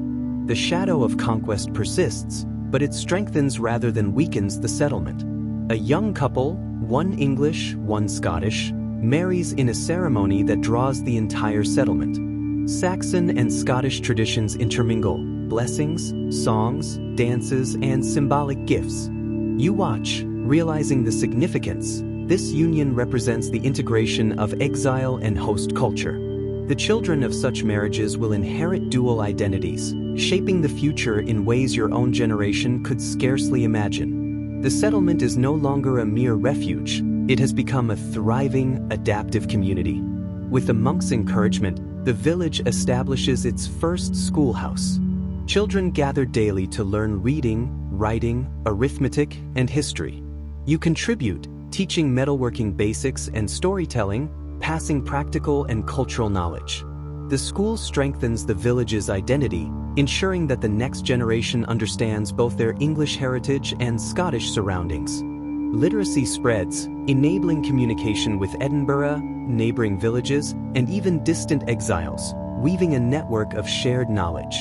One autumn evening, you sit by the fire with your wife, the day's work done, children asleep. You reflect on the journey: flight from England, months of peril, the building of a new village, the survival of your people and culture. Despite grief, hardship, and uncertainty, a deep satisfaction emerges. You see your grandchildren running freely, your forge thriving, your stories preserved. You understand that exile has been both punishment and opportunity, shaping resilience and ensuring that Saxon identity endures in new forms. Winter approaches, bringing shorter days and freezing nights. Villagers store food, repair houses, and stock firewood. You oversee the construction of stronger fences for livestock and reinforce the forge against storms. The settlement functions like a single organism, each member contributing. While England remains lost to you, your community has become a self-sufficient world, a microcosm of Saxon life transplanted into Scotland. As snow begins to fall, you marvel at how far you've come, from hunted refugees to a thriving, self-sustaining village. Your son has matured into a mastersmith, taking over more responsibilities as you step back. The Scottish apprentice now works alongside him seamlessly, learning faster than expected. You watch the two of them shaping iron and steel, their hammer strikes echoing through the village. Your daughter joins the effort, crafting tools and household items, proving that skill is not limited by gender. The next generation of craftsmen ensures the village's survival, and you take quiet pride in knowing your knowledge will endure beyond your lifetime. The village gathers for a festival marking the arrival of refugees 3 years prior. Stories are told around the central fire, and songs of old England fill the air. You recount your journey north, emphasizing both the horror of loss and the resilience needed to survive. Children listen wide-eyed, while adults nod, remembering friends and family lost. The festival becomes a ritual, a symbolic bridge between past and present, honoring those who perished and celebrating the community built from their sacrifices. A messenger arrives from Edinburgh bearing a request. King Malcolm seeks guidance on integrating English settlements more fully into the kingdom's trade networks. You are consulted as a representative of your village.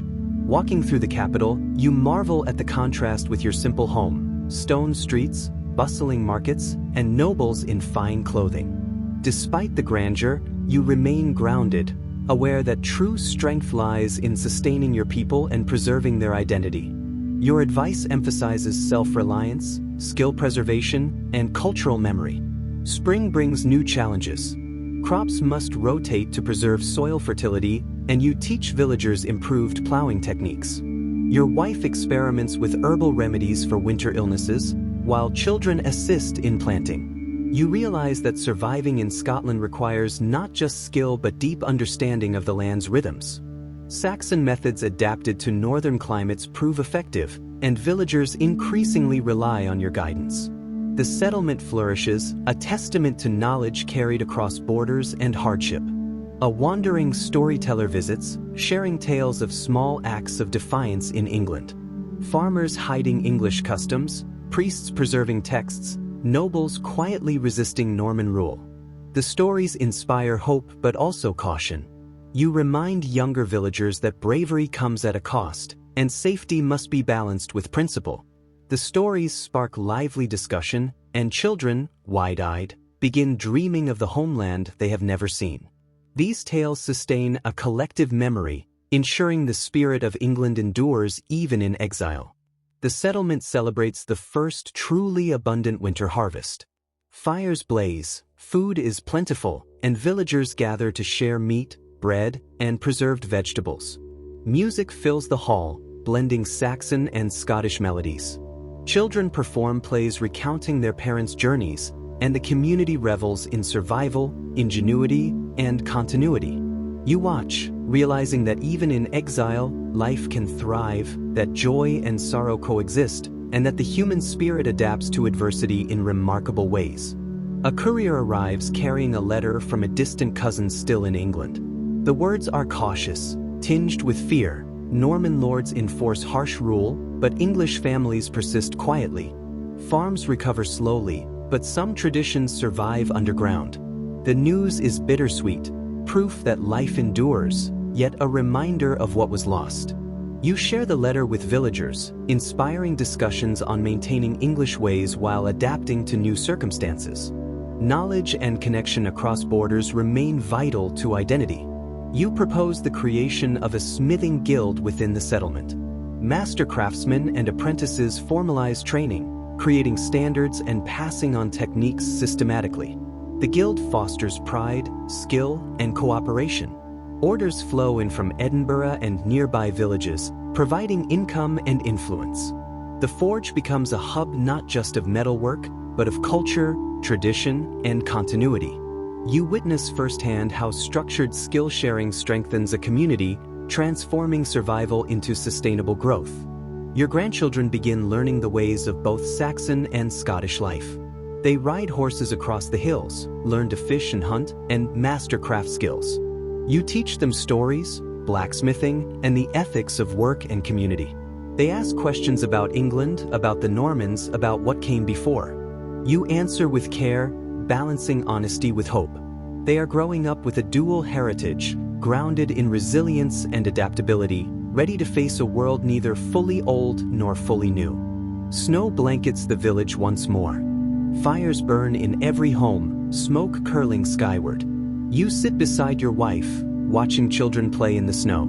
The settlement is secure, the forge busy, the school thriving. You reflect on decades of struggle, flight, loss, survival, adaptation. England is distant, transformed, perhaps unreachable, yet the Saxon spirit continues here. You understand that exile has forged something new, a community resilient, adaptive, and culturally rich. In the quiet of the northern winter, you feel a profound sense of accomplishment. Life endures. The journey north to Scotland proves harder than expected. Autumn wind bites at your faces, and the horses stumble on frost-hardened paths. Yet, every mile traveled brings a sense of homecoming. When the familiar hills of your settlement finally rise in the distance, relief washes over both you and your wife. The community greets you warmly, curious about the lands and people you visited. Stories of English villages, Norman lords, and your son's growing family spread quickly, weaving your experiences into the settlement's collective memory. Life resumes a measured rhythm. Your forge hums with activity, apprentices moving deftly under your watchful eyes.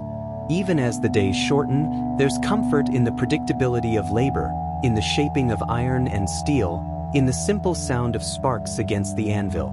Your grandson toddles around, asking questions that reveal his curiosity and growing understanding of the world. You teach him names of tools, the virtues of patience, the discipline required in craftwork, and the pride in creating something lasting. Letters arrive sporadically from England. Your son describes harvests, markets, disputes with neighboring villagers, and the ever-present Norman overseers. He writes of friendships forged with English settlers who remained, of the small triumphs in rebuilding communities, and of the hybrid culture slowly taking root. Your wife reads these letters aloud to the household, her voice carrying both pride and melancholy. You notice your daughter listening closely, her mind already contemplating whether the time will ever come for her family to return south.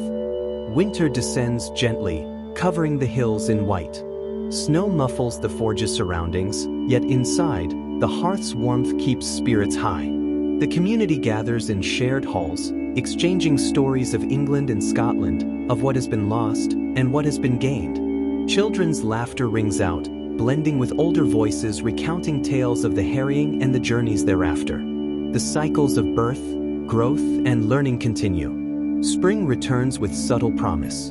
Crops sprout, and the settlement begins to prepare for planting. You work alongside younger smiths, imparting knowledge while observing new techniques that some have brought from England. The old and the new intertwine. The settlement's culture has shifted in your absence. Songs have adapted, cuisine shows Norman influence, yet the heart of Saxon heritage remains.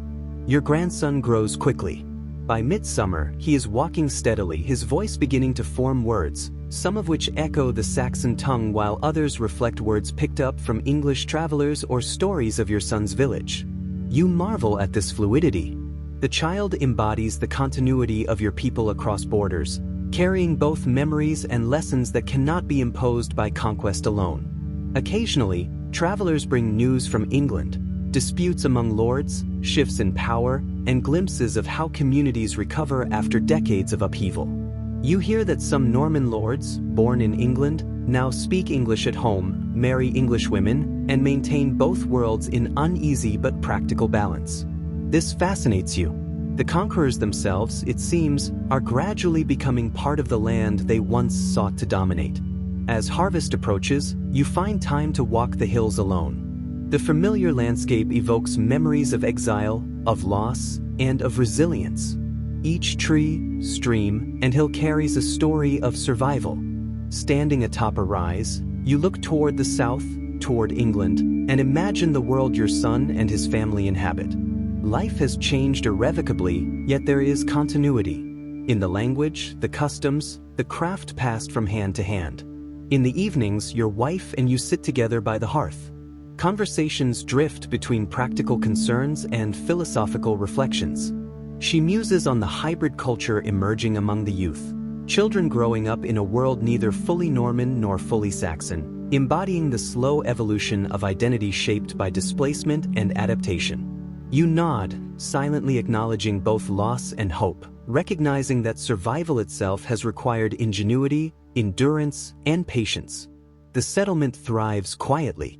Families continue to build lives informed by history but not enslaved to it.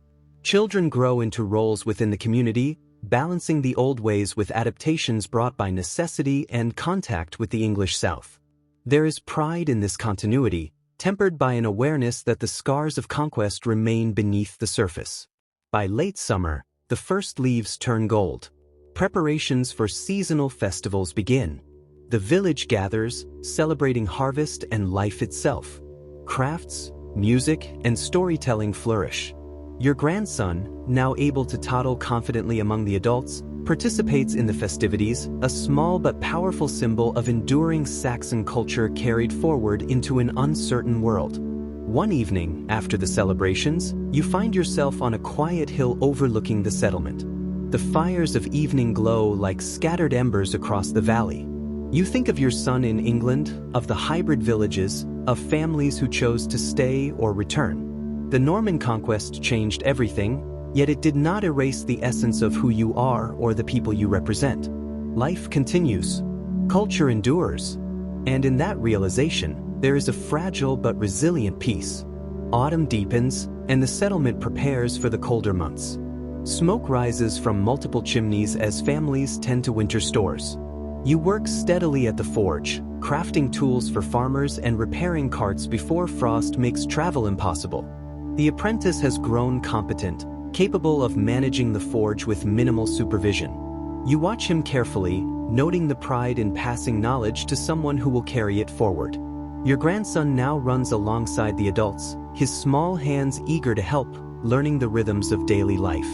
You teach him the basics of metalwork using simple, safe tools. Remember, you say gently, skill grows with patience. Rushing spoils both metal and life. He nods seriously, the weight of your words absorbed despite his age. The community gathers for a council meeting in the main hall.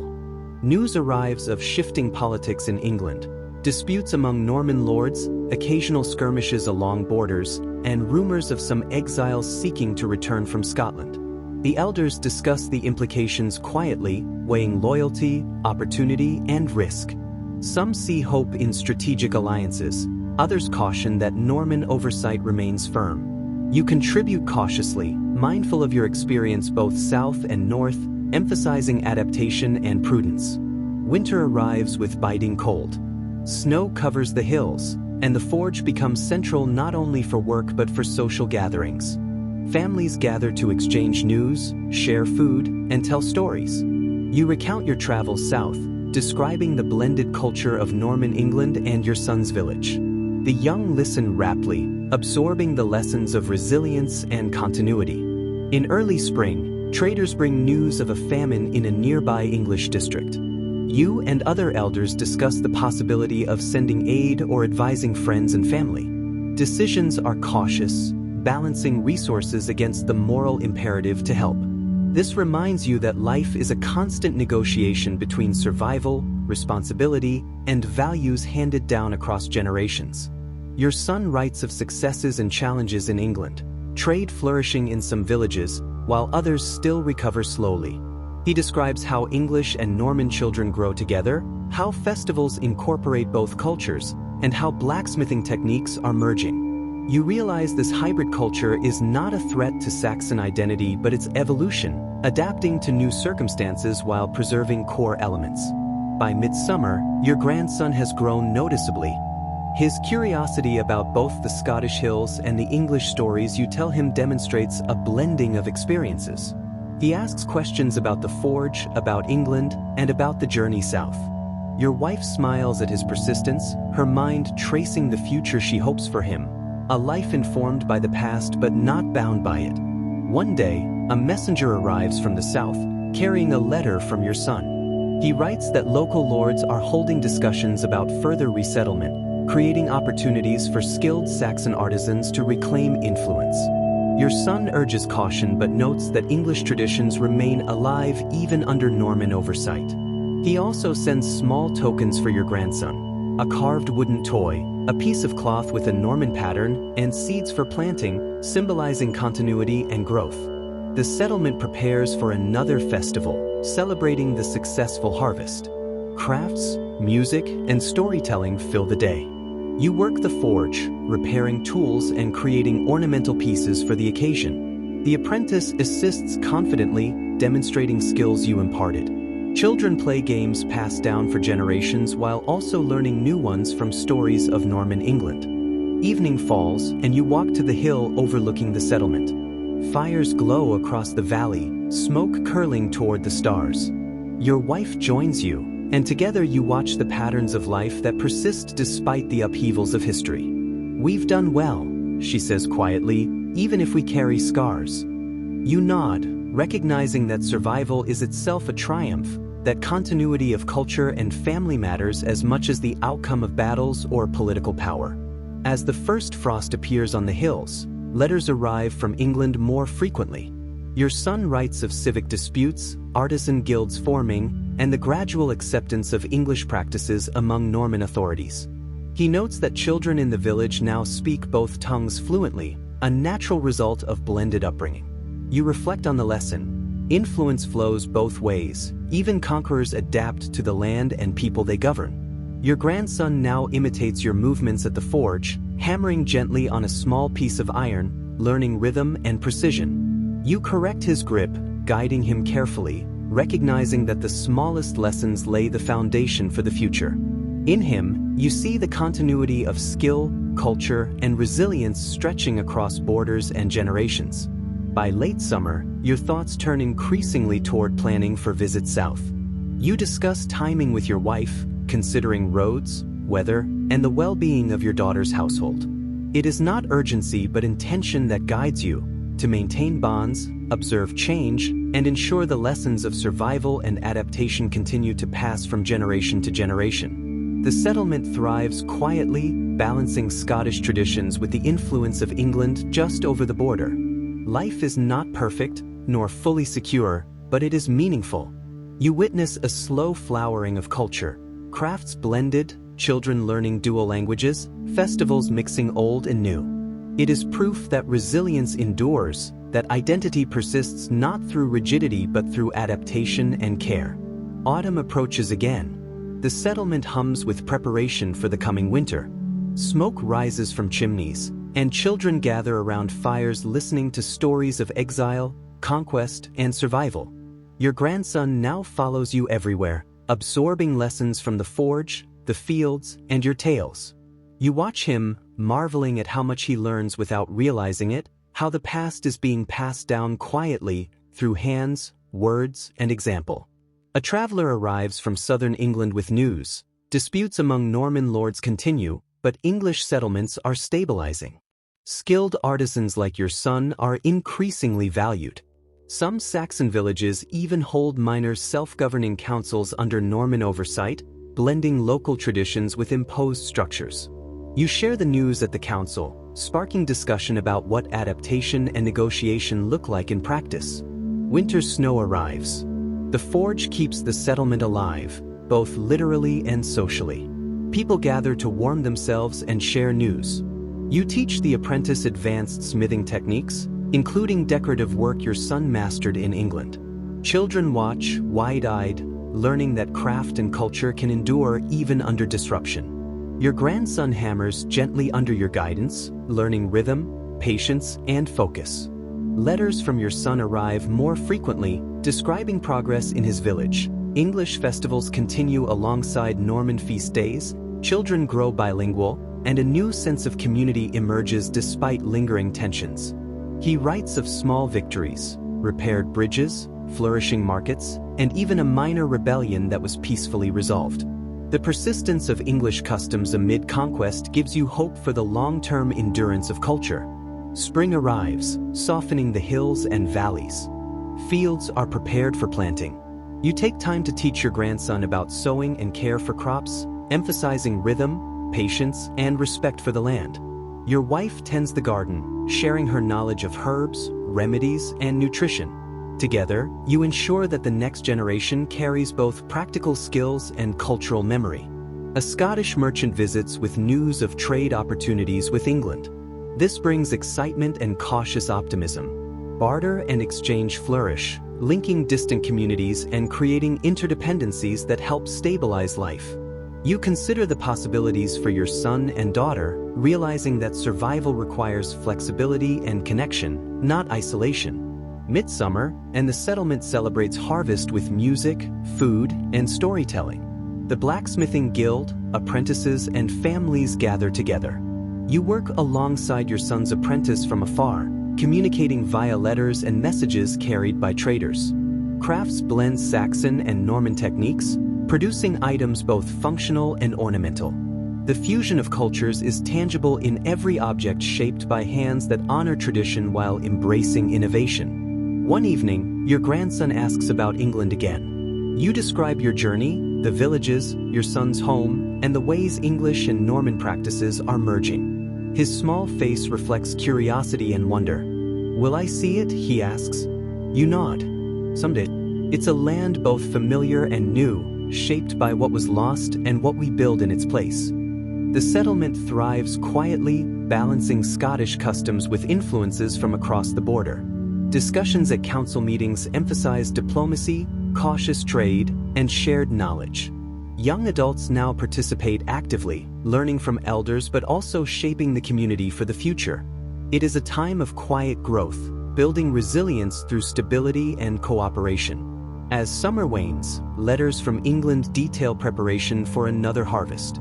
Your son writes that the Norman lord has allowed more autonomy for English craftsmen, recognizing their importance to the local economy. English festivals are celebrated with renewed vigor. Children learn both languages and multiple trades, preparing them for the challenges of a blended society. You reflect on the long journey from exile to continuity, culture preserved, adapted, and passed down. Autumn arrives, crisp and golden. The settlement prepares for winter once more. Fires blaze in homes, and the forge burns late into the night. You craft tools and ornaments, mindful that each piece carries history and skill forward. The apprentice now teaches younger children, spreading knowledge further. Your grandson helps, small hands guided by yours, carrying both tradition and innovation. Winter's snow blankets the hills. You sit by the fire with your wife, reflecting on the decades of change, exile, adaptation, survival, and the slow rebirth of life in both Scotland and England. Letters from your son continue to arrive, describing the subtle merging of Saxon and Norman life in his village.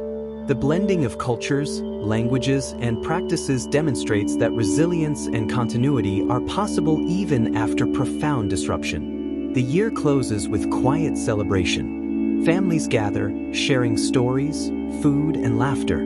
You watch the younger generation, noting how seamlessly they navigate a world shaped by displacement, conquest, and adaptation. Your grandson runs freely, carrying the memory of Scotland and stories of England, bridging the gap between two lands, two histories, and two generations. From the hilltop overlooking the settlement, you see smoke rising from chimneys, fields golden in the fading light, and children playing. Your wife stands beside you, and together you recognize the enduring reality. Life continues, shaped by past trials but resilient, adaptable, and hopeful. History moves forward, and you and your family remain part of it, shaping it in quiet but lasting ways. Winter thaws slowly. The settlement awakens as streams swell and fields soften with early rains. Your grandson is now running confidently, learning more each day, his laughter echoing across the hills. He asks questions about England again, its rivers, villages, and the forge his father runs. You answer patiently, knowing that through these stories, the memory of homeland persists even across borders and years. Letters from your son arrive, detailing life in his village. He writes of minor innovations he has introduced to the forge, blending Saxon and Norman techniques. The village itself is gradually reshaping under his guidance, with older Saxon houses repaired, new constructions rising, and markets slowly thriving. Even under Norman oversight, English customs are practiced freely, a testament to the resilience of the people. Spring work begins in earnest. You and your wife tend the settlement's gardens, ensuring crops and herbs flourish. The forge hums steadily, apprentices taking greater responsibility, yet returning often for guidance. Your presence now is as much about mentorship as labor, shaping the next generation with patience and skill. Trade with southern England brings new goods and ideas. You examine unfamiliar metalworking tools and techniques, incorporating what suits your craft and passing on what you know best. Discussions among community elders focus on maintaining the balance between adaptation and tradition, ensuring that the exile's culture remains alive while benefiting from knowledge of the wider world. In midsummer, your grandson takes his first independent steps at the forge, hammering small pieces with steady determination. Pride swells in your chest as you watch him emulate the rhythm, patience, and precision you taught him. These moments are quiet victories, the sort of resistance that transcends armies and kings, the endurance of culture, skill, and memory across generations. News arrives of another group of English exiles returning south under Norman terms. Some families are reunited with lands they once abandoned, though still under new lords. Their letters describe challenges and opportunities, painting a complex picture of a post-conquest world where survival requires adaptation, negotiation, and vigilance. Your son writes encouragingly, noting that networks of English settlements are forming, preserving customs, language, and trade even under Norman rule. The harvest comes, bringing both celebration and reflection. Baskets brim with grain, vegetables, and herbs, while the forge produces tools and goods for trade. Storytelling continues into long evenings, children listening raptly to tales of exile, adaptation, and survival. Your grandson absorbs every word, connecting the past to the present through your stories and hands-on instruction. As autumn sets in, you prepare for another journey south. This time it is shorter, a visit to your son's village to assess how the settlements are evolving and to share observations with other returning exiles. Your wife accompanies you, providing wisdom, care, and guidance. The journey is easier than before, as roads have improved, and trade networks provide both company and security. In England, you see firsthand the slow blending of Saxon and Norman ways. Stone churches stand beside wooden Saxon homes, markets feature both traditional and imported goods, and children speak both English and French. Your son's household thrives, Edith skillfully managing domestic affairs while your grandson and local children learn crafts, agriculture, and customs from both worlds. You are struck by the subtle but powerful transformation. The Normans have imposed authority, but local knowledge, skills, and customs continue. English traditions persist alongside foreign influences, creating a hybrid culture capable of surviving and even thriving under conquest. It is not the England of your youth, nor the Scotland you built from exile, but a new reality shaped by adaptation and resilience. Returning north, you carry a sense of accomplishment and continuity. Stones, seeds, and small keepsakes remind you of the connection between the two lands. Your grandson receives a stone from his father's village, bridging England and Scotland in tangible form. Letters continue to flow, ensuring that stories, skills, and experiences are shared across distance. Winter settles again with long nights spent at the forge and by the fire. You reflect on your journey, from Saxon blacksmith to exile, community elder, mentor, and now a witness to a slowly merging England. You and your wife talk late into the night about the future, the resilience of your people, and the importance of passing on knowledge, values, and culture. As the year ends, you look out over the settlement from the hilltop. Smoke rises from chimneys, children play in the snow, and the forge burns steadily. You see continuity and adaptation in every detail, the blend of old and new, Saxon and Norman, exile and home. Despite loss, displacement, and conquest, life endures, evolves, and grows. You realize that survival is not merely existing, but preserving memory, skill, and culture across generations. Your grandson embodies this continuity, your son bridges the gap between lands and eras, and your community thrives quietly, resilient against the tides of history. In this recognition, you find peace. The past has been hard, but the future is in capable hands, shaped by those who remember, adapt, and endure. The following spring brings longer days and warmer weather. Life in the Scottish settlement continues steadily, though thoughts of England remain present. Your grandson begins learning to read from letters brought by traders, practicing on scraps of parchment as you watch.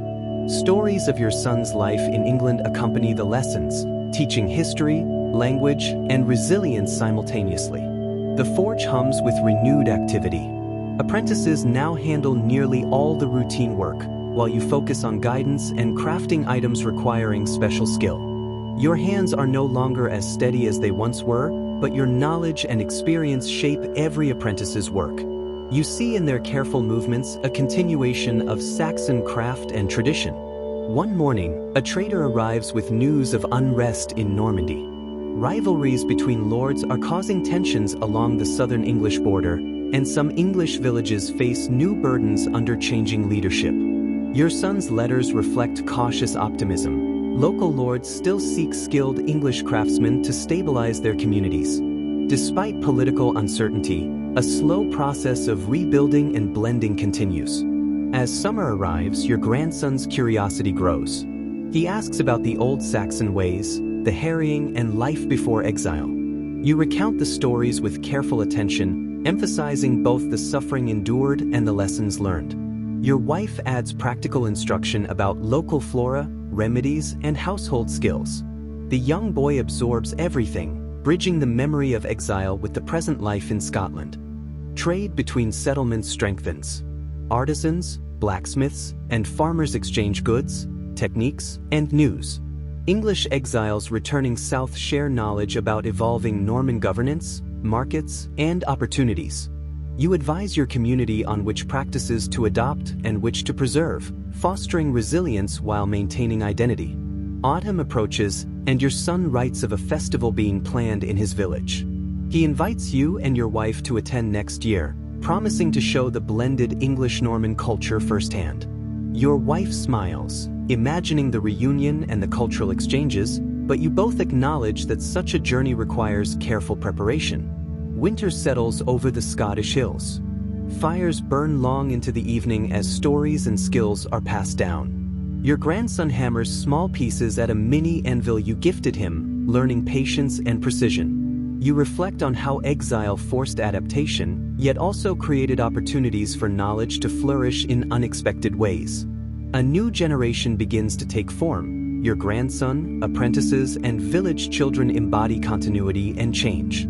They inherit the resilience of their parents, the memory of the exile, and the skill to thrive under ever-changing circumstances. You watch them and feel a quiet pride. Your efforts, sacrifices, and guidance have ensured that culture and craft will persist. The year ends with reflection. The settlement has grown, the community stronger, and bonds deeper. Life continues, shaped by both past hardship and the careful stewardship of the present. You realize that survival is not merely enduring events, but actively shaping the next generation to adapt, resist in small ways, and carry forward what matters most.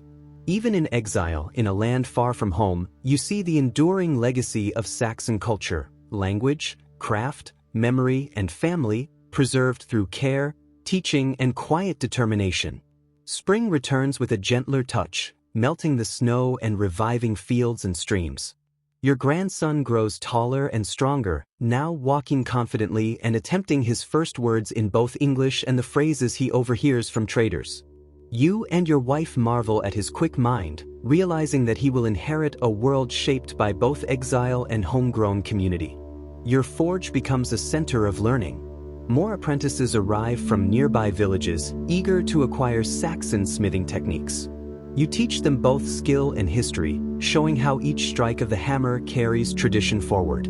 While the Normans bring new methods and materials, the old ways retain their value, particularly in the durability of tools and the subtle artistry of decorative metalwork. News arrives from England again. Your son reports that the Norman lord is commissioning a new hall, requiring blacksmiths to produce fittings and ornamental ironwork. Your son himself is becoming well known for blending Saxon craft with Norman expectations. The letters describe a life that is challenging but promising, a place where English culture adapts rather than disappears. In the settlement, neighbors discuss returning south, inspired by stories of your son's life. Younger families see opportunity, while elders remain cautious, hesitant to risk the life they've carefully rebuilt. Your wife and daughter lead discussions about what such a move would entail, weighing safety, prosperity, and continuity. These debates reveal subtle generational differences: youth eager for advancement, elders protective of memory and community. Summer arrives, and with it a small festival in the settlement, celebrating the harvest. The village gathers to share food, music, and games. Children dance around, learning old Saxon songs while incorporating playful new customs heard from traders. You watch your grandson participate, laughing and learning, fully engaged in a world shaped by both memory and present experience. One afternoon, a messenger arrives from the south, bearing a letter from your son. He writes of growing connections with local English families and Norman settlers. Intermarriage, trade partnerships, and shared cultural practices are slowly blurring divisions. Your son remarks that he feels like a bridge between two worlds, maintaining Saxon identity while navigating Norman structures. The news excites curiosity in the settlement. Some begin considering whether travel south might benefit the next generation. Even those reluctant to leave see that their children's futures could be shaped by the blending of Saxon and Norman ways. You and your wife discuss the balance between preservation of culture and adaptation to new circumstances, emphasizing that identity can persist without rigid separation. Autumn arrives, painting the hills in gold and amber. Preparations for the next planting season begin. You oversee apprentices clearing fields, repairing tools, and reinforcing the forge.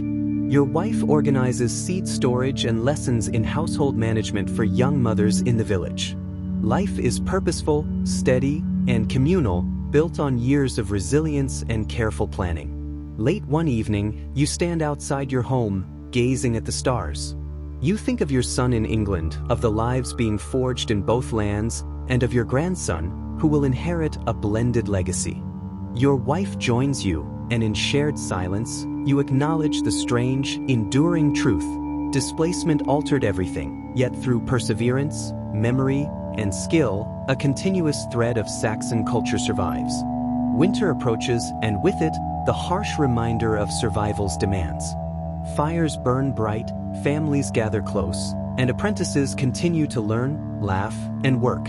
Though centuries-old trauma lingers in memory, the community thrives, resilient and adaptive. Life continues, unbroken by exile, reshaped by challenge, and fortified by hope. Spring arrives once more, bringing renewal to both land and spirit. Your grandson, now more confident and curious than ever, chases butterflies through fields, laughing with a joy that carries forward the endurance of generations. The settlement flourishes, crops are plentiful, the forge hums with constant activity, and neighbors celebrate not only survival but the life they have built together. Letters from your son continue to arrive. He writes of successes and small triumphs in Norman England. Apprentices learning the old Saxon methods, English festivals preserved alongside Norman feasts, and his own family thriving in a blended culture.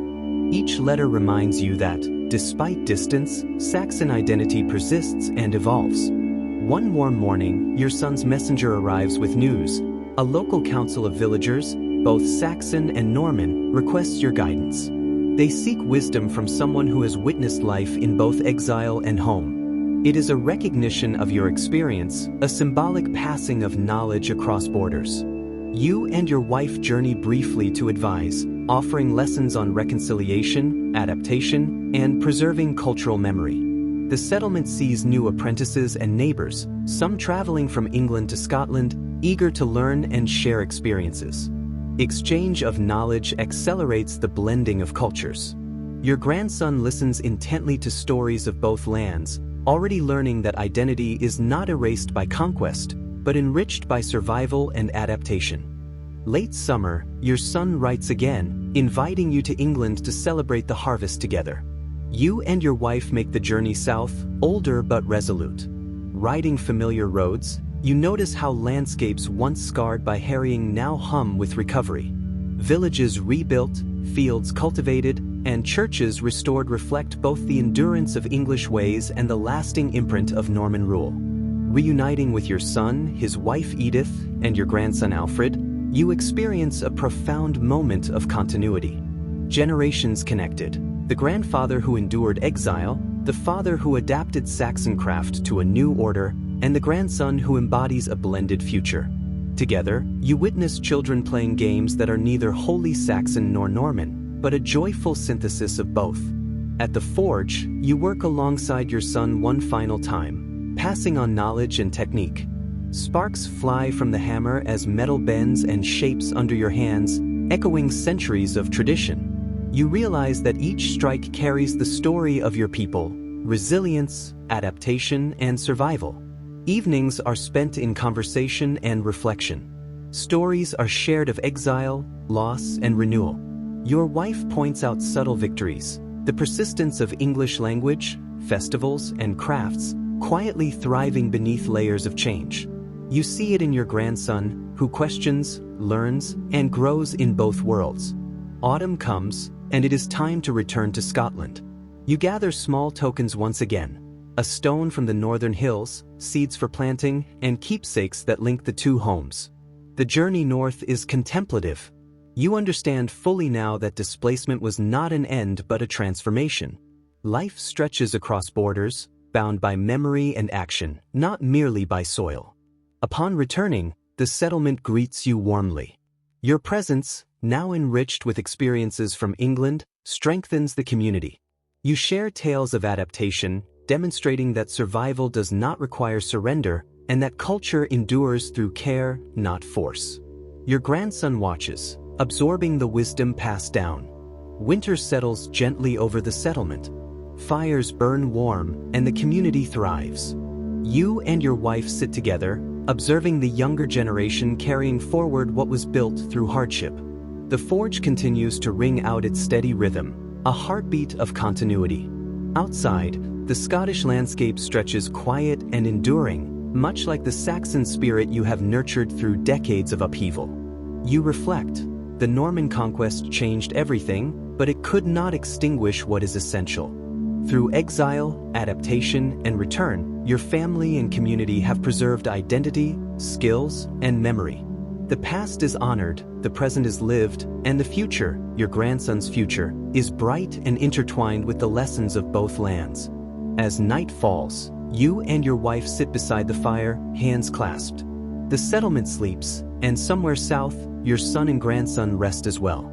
Across borders and generations, life continues, resilient, adaptive, and enduring. Your story, once defined by loss, is now defined by survival, continuity, and the quiet triumph of culture across time. The final image lingers, a spark from the forge, carried in both hands and hearts, illuminating a path forward. The Saxon legacy persists, transformed but unbroken, a testament to endurance, memory, and hope.